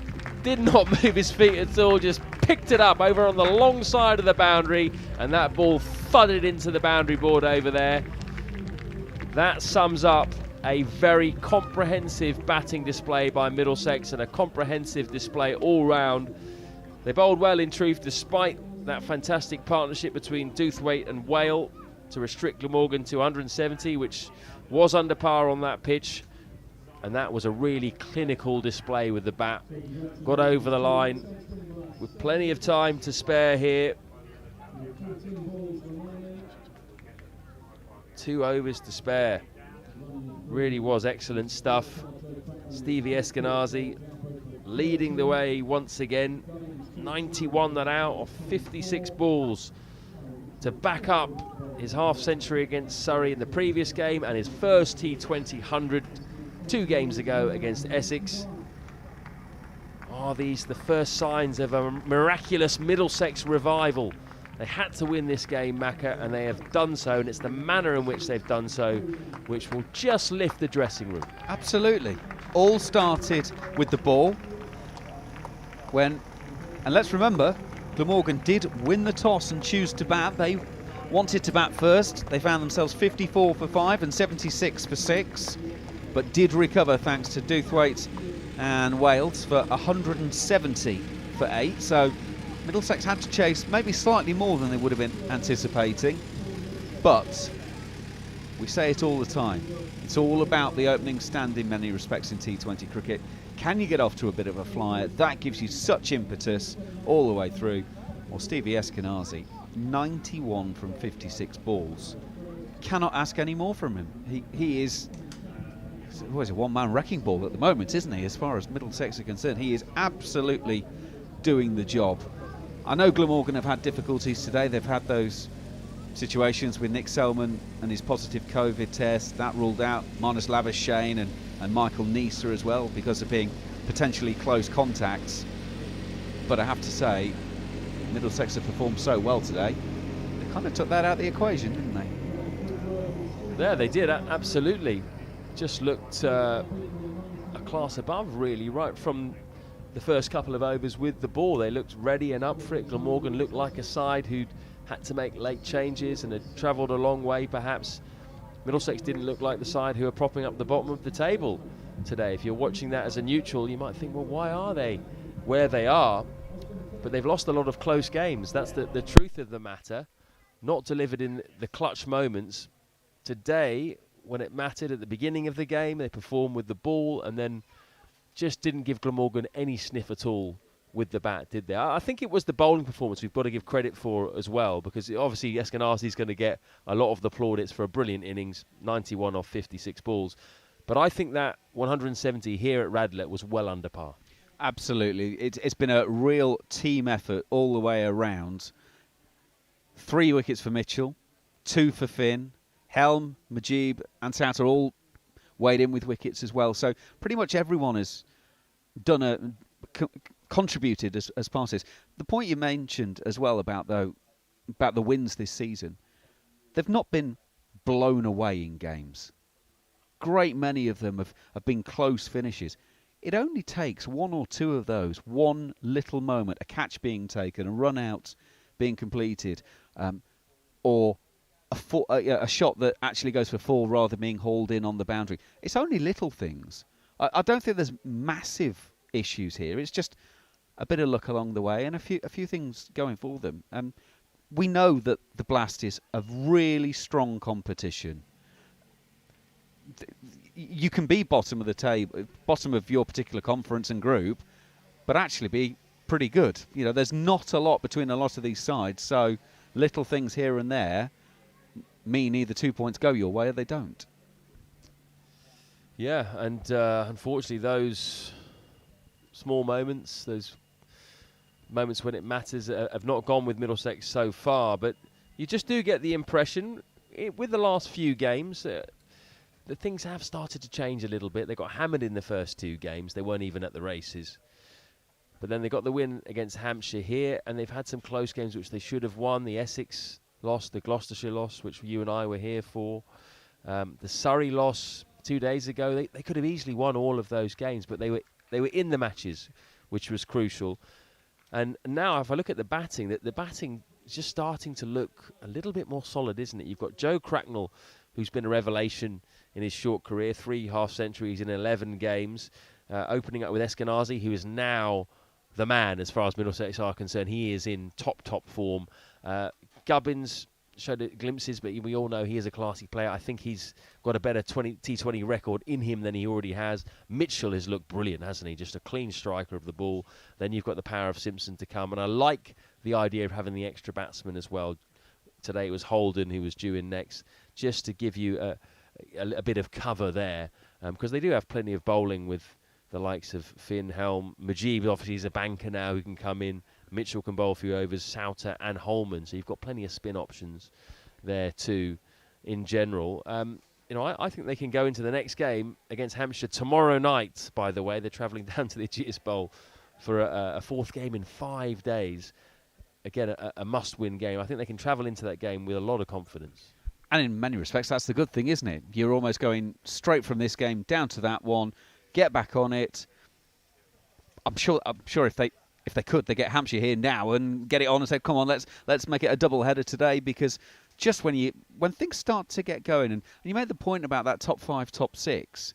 Look, of course, Owen Morgan strengthens any side that he plays in around the world. But you're not looking at that top 5, top 6 thinking, there's a bit of a glaring hole there. That experience that Cracknell's had, he's got some games in. Mitchell brings a whole load of cricketing experience from around the world. Eskenazi, they've just got to ride this wave of form that he's on at the moment.